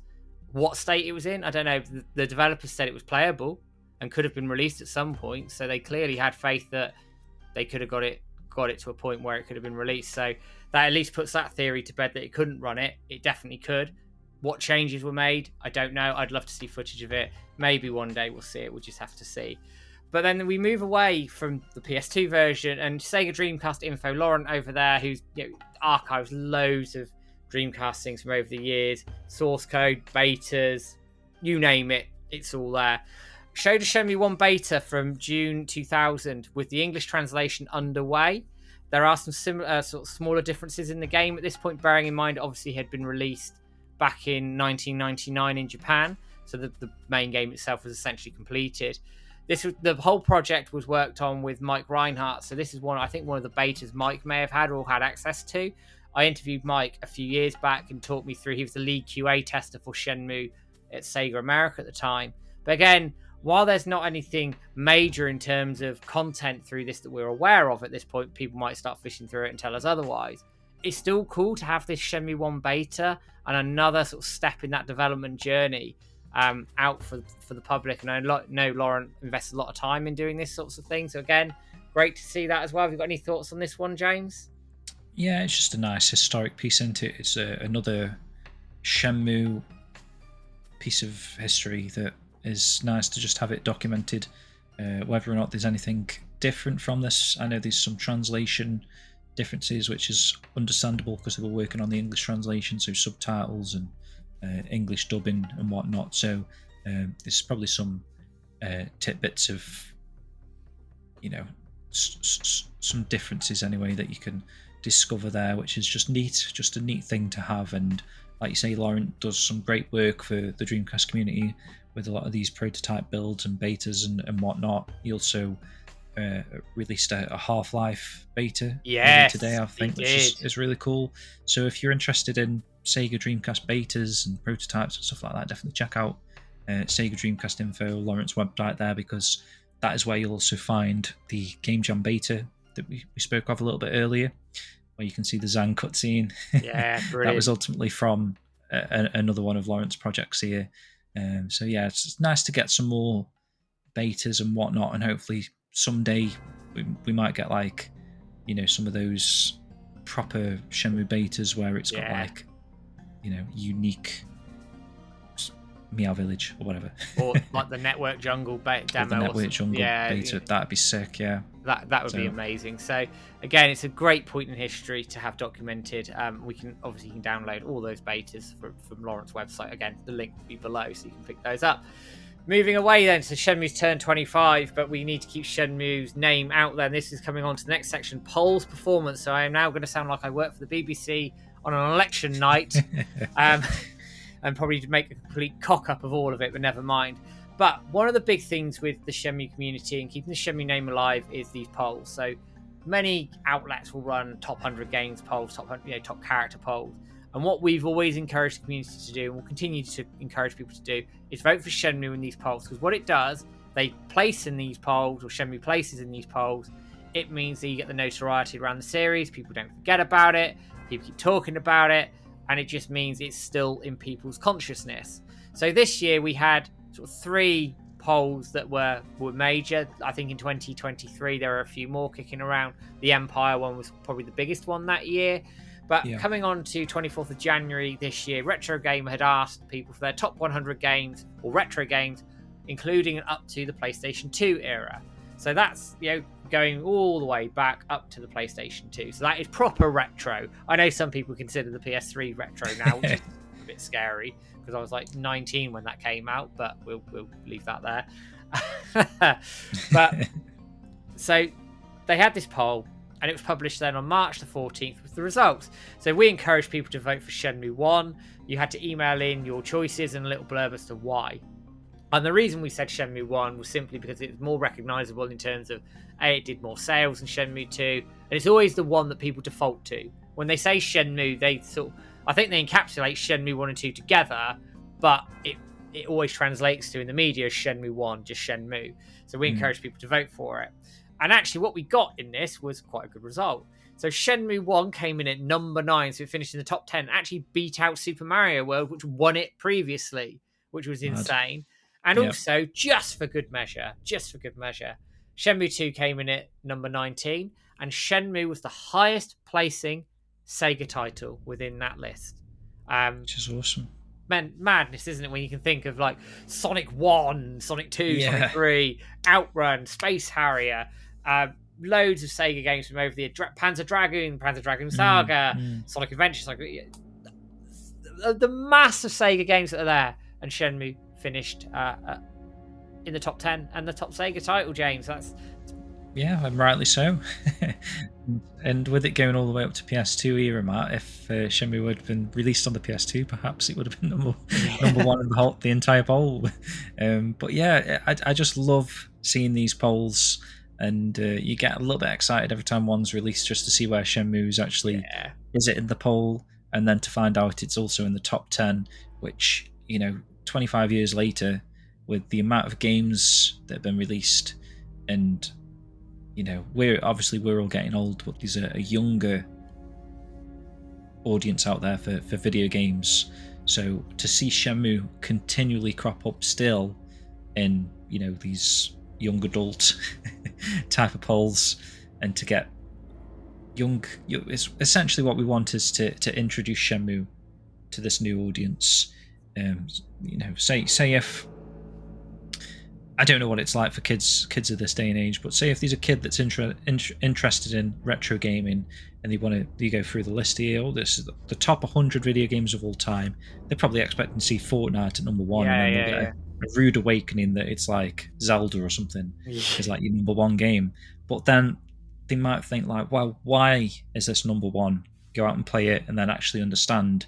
And then if Shenmue is as high as it can be, so number 9, there's a good chance there that they'll go around and say, oh, this was the very first open world game. This is where open world games essentially were born out of, this game. Let's give this a go and hopefully fall in love with it. We've seen a lot of people recently, especially on the Discord, chatting away, and only to find out that the young people themselves are like in the early 20s or even a teenager. I think Shenmue Village, not to give away his age or whatever, but he's a very young Shenmue fan. He's only just come into the series a couple of years ago. It's very nice to see that it's still a series that's able to pick up new fans. And these polls, I think, are a good indication of where Shenmue is in people's thoughts still. And then hopefully that can be passed on to future generations and they can pick up Shenmue and get into the series. And obviously it's still an ongoing series. We want to Shenmue 4, so hopefully they get on board and see that it's still an ongoing series and they want to Shenmue 4 themselves. So I think it's nice to sort of marry these sort of things together to bridge. It's just a poll at the end of the day, but I think it has a little bit more significance outside of a number. I think there is, a historic value in a sense. Agree. With these polls as well. Sum that up absolutely perfectly. I can't really say anything else to that one other than to move us on to the next poll, which was on September the 10th, 2024, which Ryo Hazuki was voted the 6th most iconic Sega character of all time on CBR.com. That was Comic Book Resource, is the old name for that website. So he ranked number 6 on the list, beating out characters like Ichiban Kasuga from Like a Dragon series, Nights from Night into Dreams, and Alex Kidd. Obviously, the ones that were above him, you'd expect like Sonic and Kirin and people like that. But the fact, again, that this wasn't voted for by the public either. This was voted for by people who work at this website. So the fact that Ryo Hazuki is in that conversation and in the middle of that conversation in some respects, again, is just, like you say, keeping Shenmue in the thoughts, keeping it in shows where people are thinking about this game. So again, it's a great result, and I think should show Sega a little bit. You'd have thought so, yeah. More about this, but there you are. And then to acknowledge it, right? Well, you'd bloody hope so, wouldn't you? But I won't go on my high horse about that one here. And then the final poll was September the 22nd, 2024. Shenmue 2 entered the Video Game Hall of Fame. So this is a sort of fun little poll that 4 writers from Retro Fusion do, where they poll games to go into their Video Game Hall of Fame. They polled Shenmue 2 and some other titles. No doubt we got hold of this and went, vote. And I think it smashed it. I feel like one of them wanted it up against Half-Life or something, or making it up. Some big title. And Shenmue went, no, done. Thank you very much. So that entered the Video Game Hall of Fame. I think one of the writers isn't a Shenmue fan. I was a little bit upset about that, but never mind. All the same. But again, as we said, this keeps Shenmue's name out there in terms of the wider gaming media. And when there are big polls like this, you bound sure if we come across them, we're going to be tweeting about them and getting as many of you out there doing these polls as possible. So you'll see lots of videos from me shouting at people going, vote in this poll now. And hopefully we just keep Shenmue's name out there a little bit. But then that leads into other ways to keeping Shenmue's name out there, and that is merchandise. Now, merchandise some people will go, it's just rinsing the community, it's rinsing the fan base, and I can understand that argument. But if Shenmue merchandise... Rinse away. rinse. But if merchandise sells, A, it means we're going to get more of it, and B, it means, again, the powers that be start taking, potentially, some bloody notice of this franchise again. So, on April the 3rd, 2024, this was a weird one.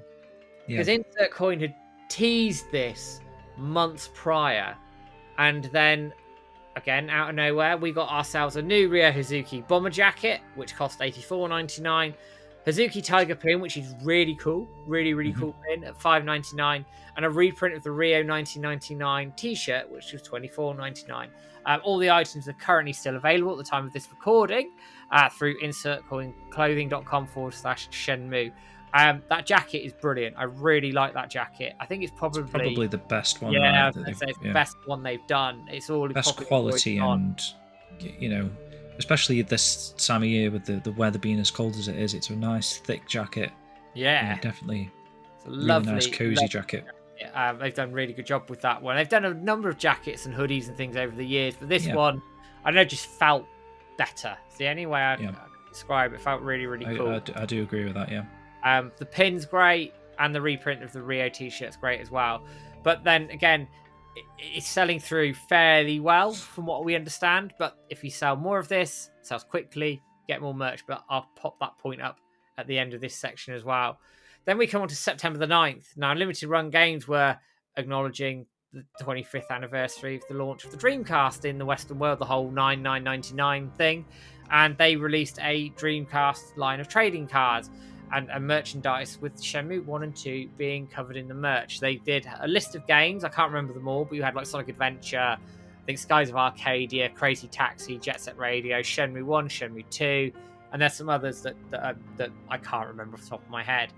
And they have this trading card line where Shenmue is being included. So again, I'm going to get these, you're going to get these, I'm sure. It's another little tip of the hat to Shenmue. But that's not where it stops, and this is where the talking point is. December the 13th, 2024, so fairly recently, Limited Run Games revealed the Shenmue merchandise for the Dreamcast line, which is still able to be ordered until January the 13th.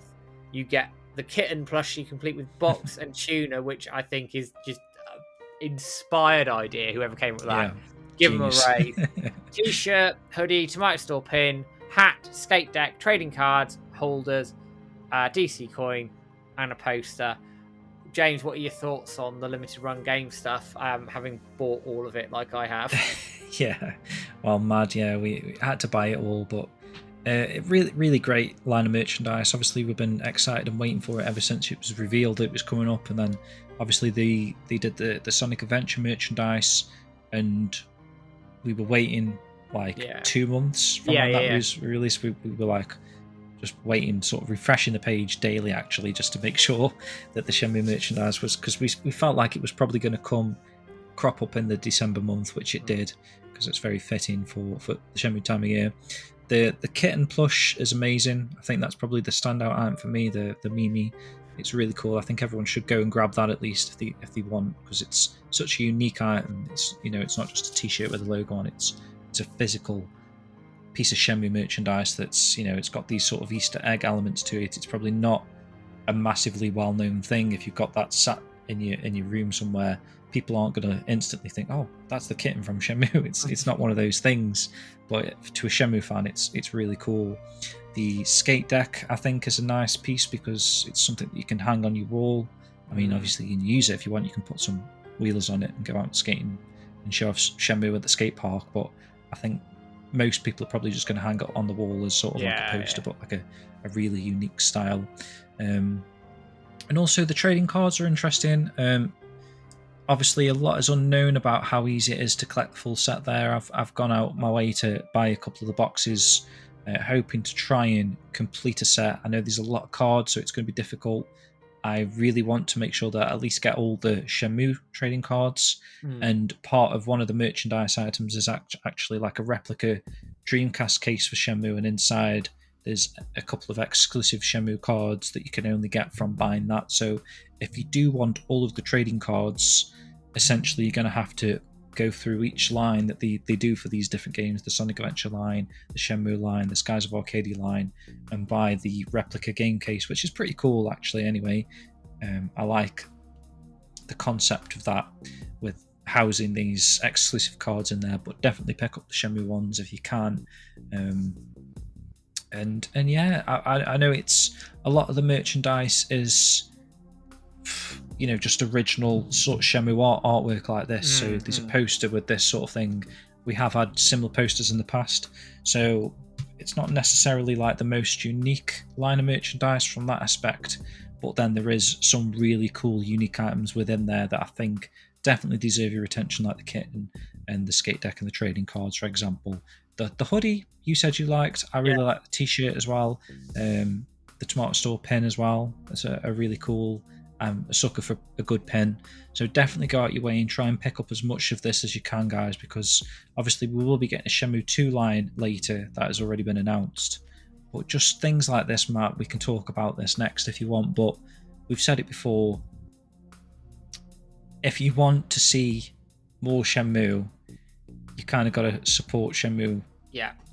Whilst you've got the opportunity to. You can't just sort of rest on your laurels. No. Because people do go off stats, numbers, and in fact, the speed at which stuff sells as well, right, Matt? Which you can go into. Yeah. And that leads in beautifully to the Shenmue merch discussion. We really just fell into this at Eurogamer, didn't we? We did actually, didn't we? Yeah. Completely fell into it. So for a bit of context, James, myself, Sheep, Paddy, Stuart, Iago, and was anybody else there? Have I got everybody who was with us? Sounds I think so. Right. On the day, right? Day, it sounds about right. If I've missed anybody, I apologise. My memory's shocking.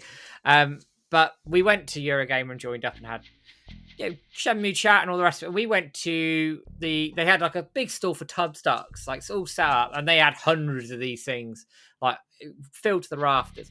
Anyway, we got speaking to somebody there who happened to be one of the founders of Numbskull, who make these things. So, which was insane in itself. And we brought up the Shenmue tubs, and he said there's 3,000 of them. They did sell through, but they sold through much slower than another IP, Yakuza, which sold like 3,000 like a day or something silly, wasn't it? Yeah. And what he was saying to us is that Shenmue stuff does sell, but it's more desirable in terms of the investment to go through another IP that's going to sell more quickly, so they can get that money back, reinvest it, and keep that profit running. Whereas Shenmue is much more of a slow burn, which doesn't always help, because then people go, well, I can put the same amount of money into another IP, get that money back quicker, and then reinvest it quicker, and all the rest of it. So it doesn't help it there. They also then talked about, they had ideas for the statues. Obviously, we got the Heartbeats Bar statue, which was brilliant, and you can tell it was made by a fan who knew what they were doing. But then they talked about Ryo with a QTE title, like punching it as one statue, and Ryo and his forklift. Now, I think they should have done the forklift one first, because I think, given the forklift memes and everything, I think it would have probably sold more just by virtue of that. And the only forklift thing we've ever had was that forklift from Sega All-Stars Racing. I think it was limited to 1,000 of them. A press item as well. And it's a press item, and let's be brutally honest about it, it's crap. It's not very good, is it? No, it isn't. It's just not a good item at all. So they had ideas for future Shenmue merchandise. They'd love to do more if a new game does come along, and maybe this ININ stuff might prompt something like that. I don't know. Fingers crossed. Yeah. But then this comes on to a conversation I had with Josh at Limited Run Games. We were talking about just bits and pieces, and he mentioned to me the importance of merchandise, at the point that you've made, James. Actually, if you buy this stuff and it sells quickly, your parent companies are going to recognise this. So he mentioned an Atlas IP, obviously Atlas and no aim by Sega. Snowball Kids had some merchandise come out, and then it sold quite well randomly. And then Sega had like a big sort of banner up with it in one of their booths at a trade show. Well, if Shenmue stuff sells really quickly, they might recognise Shenmue a bit more and go, actually, that's viable in terms of merchandise, keep selling through. Or it might be viable in terms of some more higher range merchandise, which actually the guy at Numbskull said, the high-end stuff, like the music box, actually sold really, really well. Was it 50 he brought over or something like that? And they sold out within an instant. They were sold really, really quickly. So again, the importance of merchandise selling is imperative, because what it does is it keeps it then in Sega's minds. Because Josh can then go, if he sells all this merch, and go, right, I've sold 10,000 of these t-shirts. I'm pulling a number out of thin air. And Sega go, well, I only expected you to sell 2,000 of them. Oh, hello, we might want to do some more of this. That's the point. That's the point of it. So we need to be supporting this merchandise as much as we can, because it will hopefully lead to more merch, and then maybe, just maybe, put some money in the coffers to then go, let's go and do something more substantial with the franchise. That's why it's so important. But that discussion at Eurogamer, completely by accident. You wouldn't believe it if we didn't have witnesses. No, but it definitely which did we happen. did actually. We had like several witnesses with us, so Yeah. so that was a interesting but frustrating conversation all the same. But one I'm glad that we could bring to the community at least, and one that like makes a lot of sense. Yeah, you know what I mean. So, which is we're not here to promote and go out and waste all the money that you've got in your bank, because obviously only do what you can afford. But like what was shown with the Shenmue 3 Kickstarter, it broke records. People chucked money at this thing because they desired it so badly. They've been waiting so long that people were willingly chucking £10,000 at Shenmue 3 items just to help it, and taking it into that those brackets where it got Guinness World Records.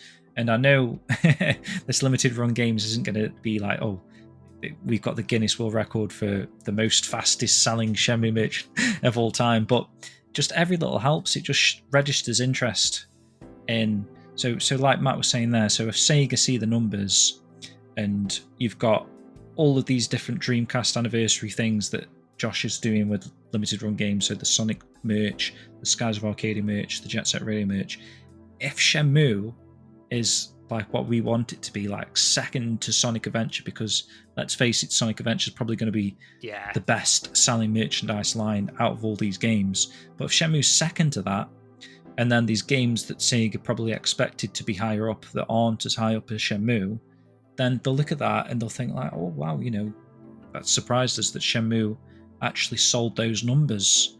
And it's in their mindset all the time. It's like, oh god, Shenmue, every time we release a Shenmue item, it's successful, it sells out. It might not sell out crazy fast like these other properties we've got like Yakuza and stuff like that, but it's still up there as one of our major IPs under this Sega umbrella.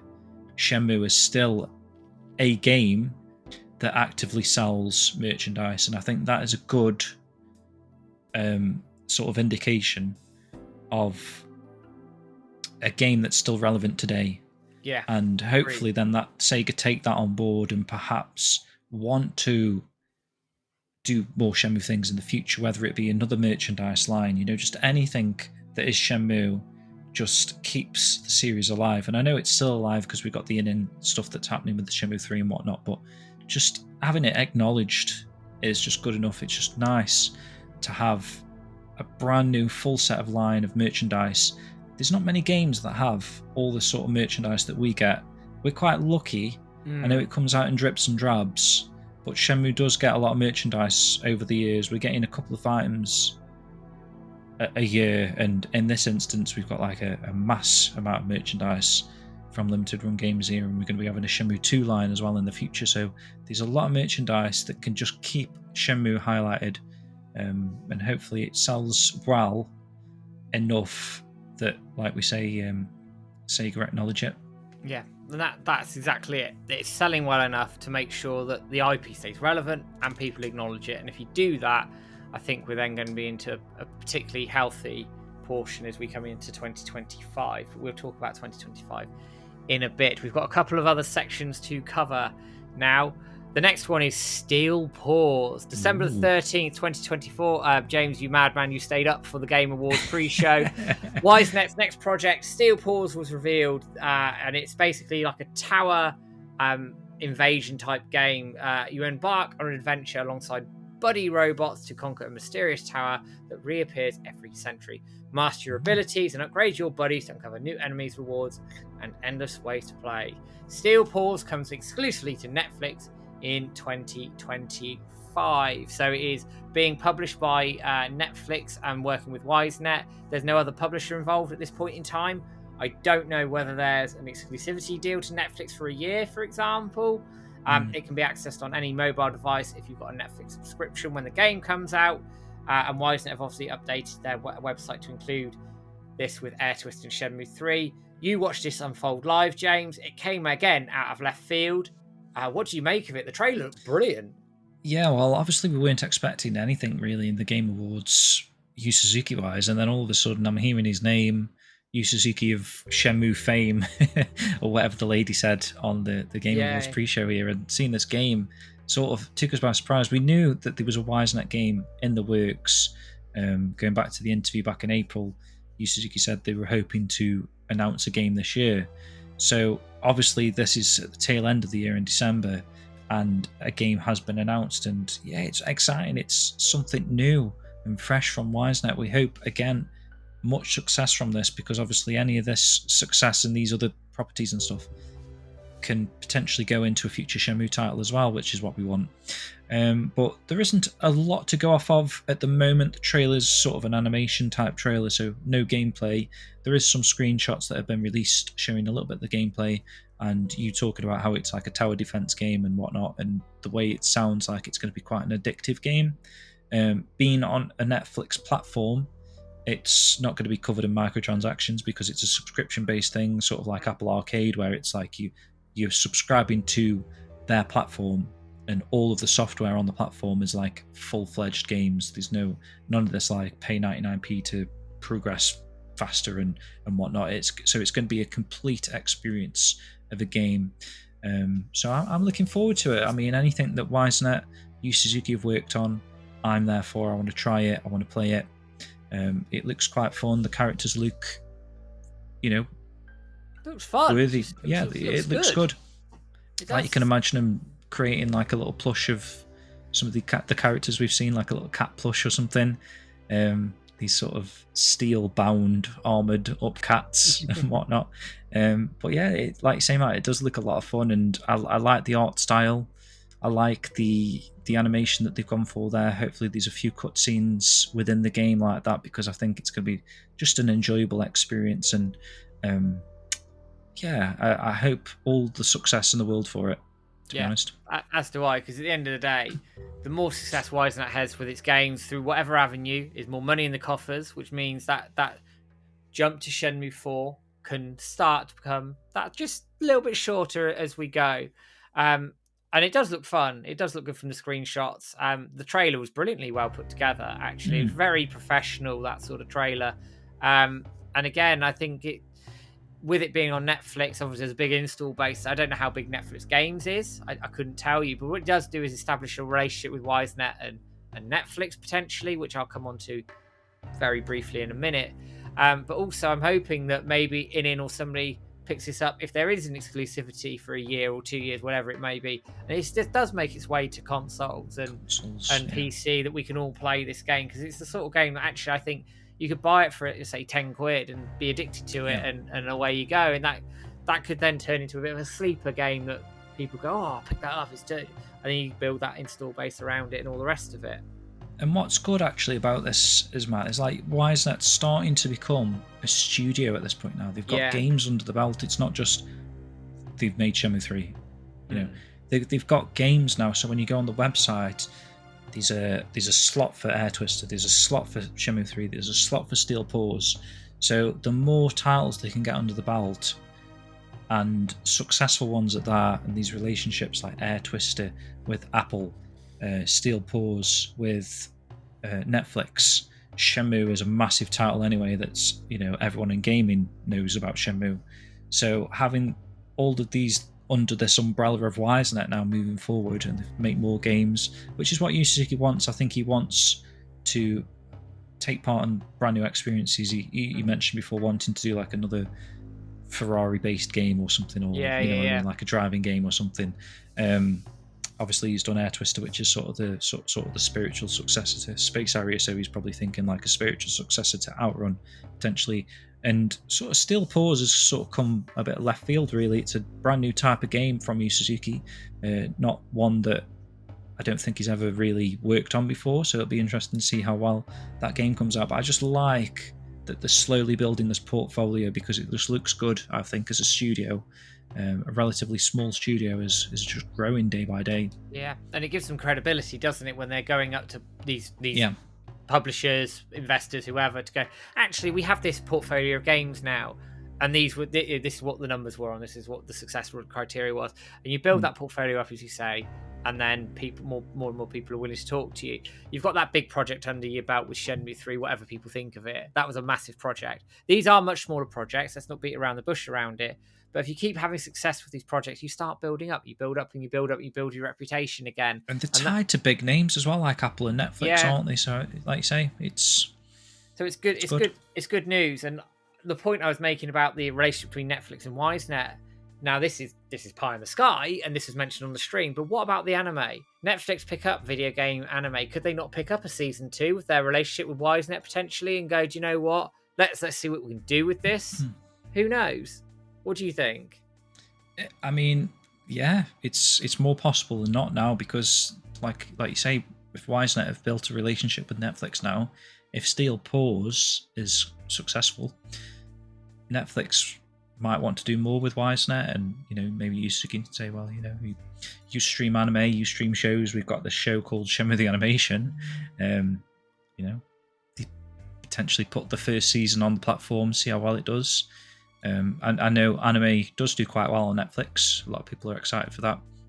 Every time a new anime gets released on there, like we covered a few of these, but we have got other video game related animes that are sort of exclusive to Netflix, right? Like Cyberpunk, Tekken, Castlevania, Tomb Raider. So you add Shenmue to that list as well. They could potentially have like a video game anime section on the platform, and I just think it's more possible than not now. The fact that they've got this relationship with Steel Paws, so it would be pretty cool. I don't know if anyone wants to sort of mention that to someone at Netflix. Say, you're working with Suzuki, he's got an anime.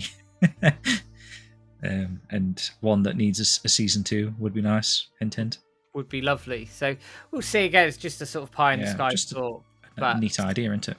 Good idea all the same. And then this sort of leads in from Steel Paws to the end of year message from Yu Suzuki, which came out fairly recently. Switch at Phantom Riverstone has translated this for us, and that's what I'm using here.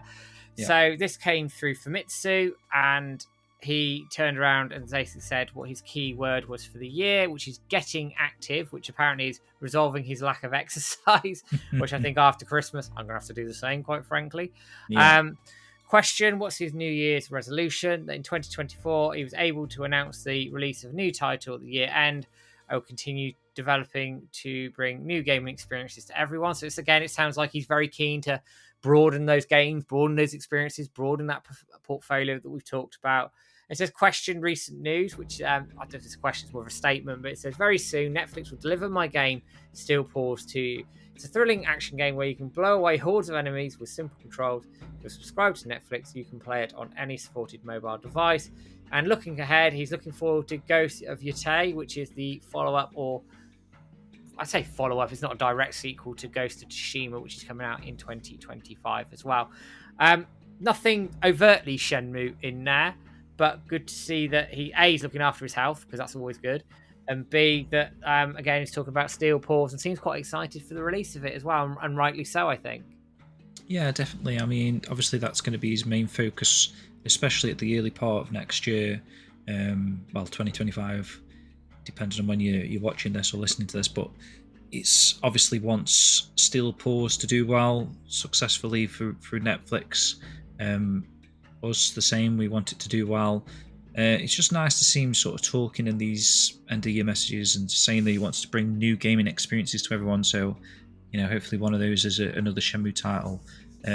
Getting active is a neat keyword. I mean, obviously he does say he wants to resolve his lack of exercise, but you don't know if he's being a bit more broader like that as well. Previous things he's sort of hinted at things subtly anti in his choice of words, if you know what I mean. Like, it's getting active could mean something else potentially as well. I don't know. I might be just taking some liberties there and looking into things like a Shenmue fan looks into everything a little bit more than it probably actually is, and he literally just means he needs to get out and go for more walks or something. But getting active, it's nice that someone, I forget exactly how old he is, but I know he's in his late 60s now.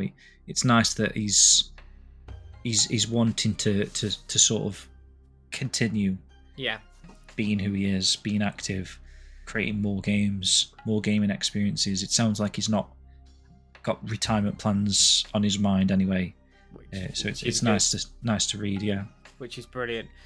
And then I think that leads us into sort of to close the show out a little bit. Obviously, 2024 has been busier than we thought, actually. Stacked, hasn't it? Yeah. It's been pretty busy. We've been going for this for nearly 2 hours now, actually, which says it all, really. When I started putting this together, I thought it wasn't that busy this year, surely. And actually, when 4 pages of notes later, you go, yeah, that was way, way busier than I think we gave it credit for. But what are your final thoughts on 2024, James, and what are your hopes for coming into 2025 and for the year ahead? I think it's been a good year. I know it, when we, like you just said, Matt, going through these, we didn't expect there to be as much news as there actually was. It just felt like more of a steady year, and I don't know if a lot of that sort of come at the tail end of the year. A lot of the news is like around this ININ stuff, Netflix stuff, fan game stuff, sort of come at the tail end of the year. But obviously the highlight for me was the Japan trip and actually going to YSNET's offices and sitting down with you, Suzuki, and do that interview. That was like a once-in-a-lifetime experience, and like I say, one that I won't forget. And the fact that that happened this year, that's made this year one of the best years in recent memory. It's just been a great year, really. And I know we had a little bit of a lull. We started to feel like maybe things weren't going so well for Shenmue, and then obviously we had the ININ Games news, which has sort of turned everyone.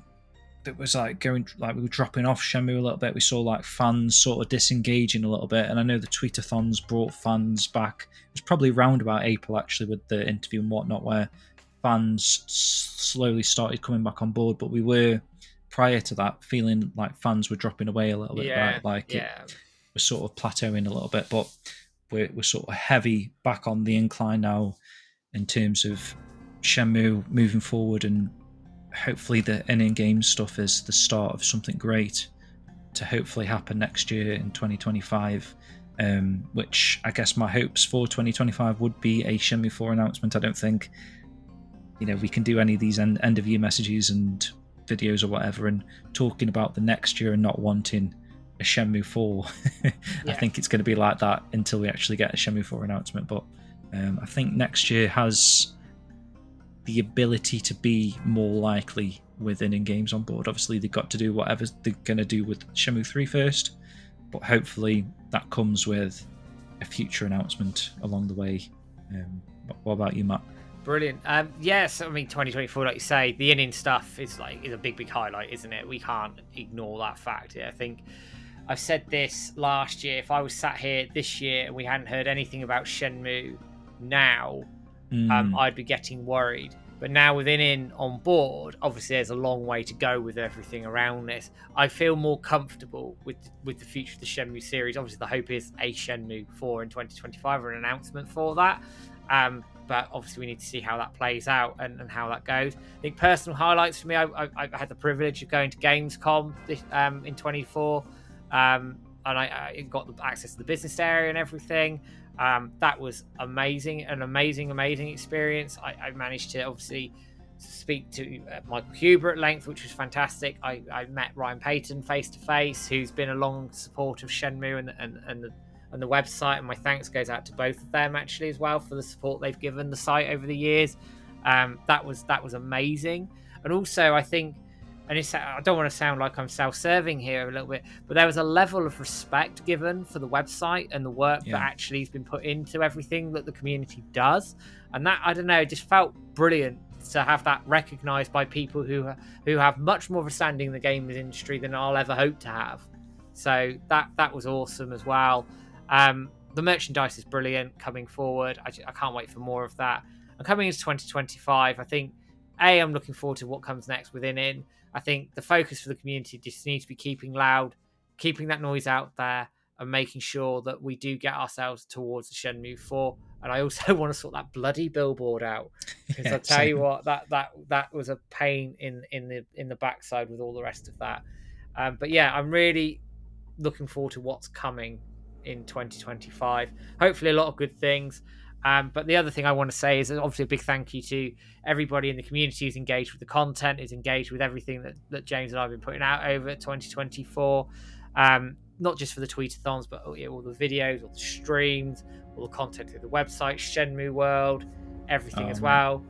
We've had loads of heartwarming messages this year. Yeah. Obviously, we turned 24 this year, the dojo, and just some of the feedback and some of the messages people were leaving for us, really, really heartwarming and kind of unexpected, actually, when we put out that tweet that, the dojo is 24, and we didn't even ask people to share the memories and stuff like that, but people left some really nice messages for us, which I personally, touch me quite. We're doing something right, Matt. I think. Hopefully, people are enjoying the content that we're both producing, and it seems like they are.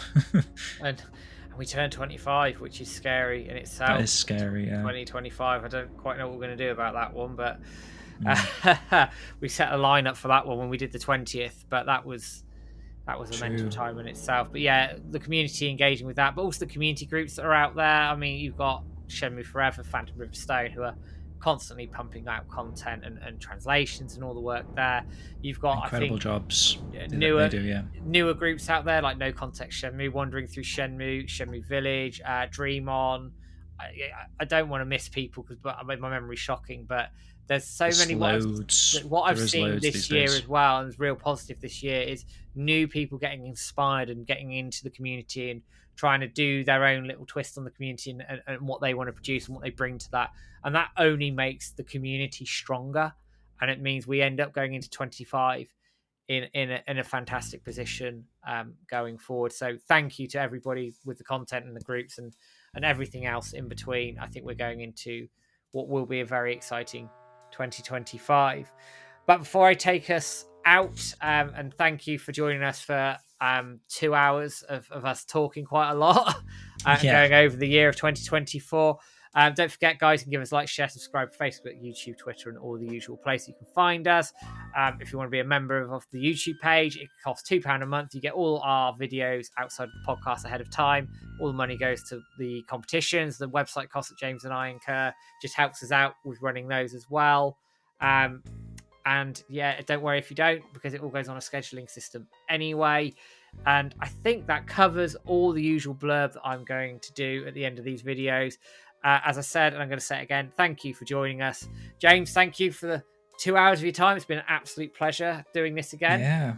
Well, we do it every year, Matt, and it's good, actually. It's like a very, very long news section if you haven't been caught up with the entire year there. And all of the links for everything that we've spoken about, all the information will be below in the show notes, guys, or the YouTube description. So if there was anything in there that perhaps you hadn't seen or read or heard about, and that was like the first time that you'd actually heard about something that we brought up there, definitely check out the links below to actually investigate and see some more of the information surrounding some of those things that we've just spoken about. But yeah, absolute pleasure, Matt. Thank you for firstly making a list there that we've gone through rather nicely. I think quite a nice tidy way of doing it with the sections, so really enjoyed it. Brilliant, lovely. So all that remains is it's a goodbye from me, guys. It's a goodbye from me. Take care, guys. We'll be back with a bit more video streams and everything else into 2025, but take it easy and have a good one. Cheers, guys.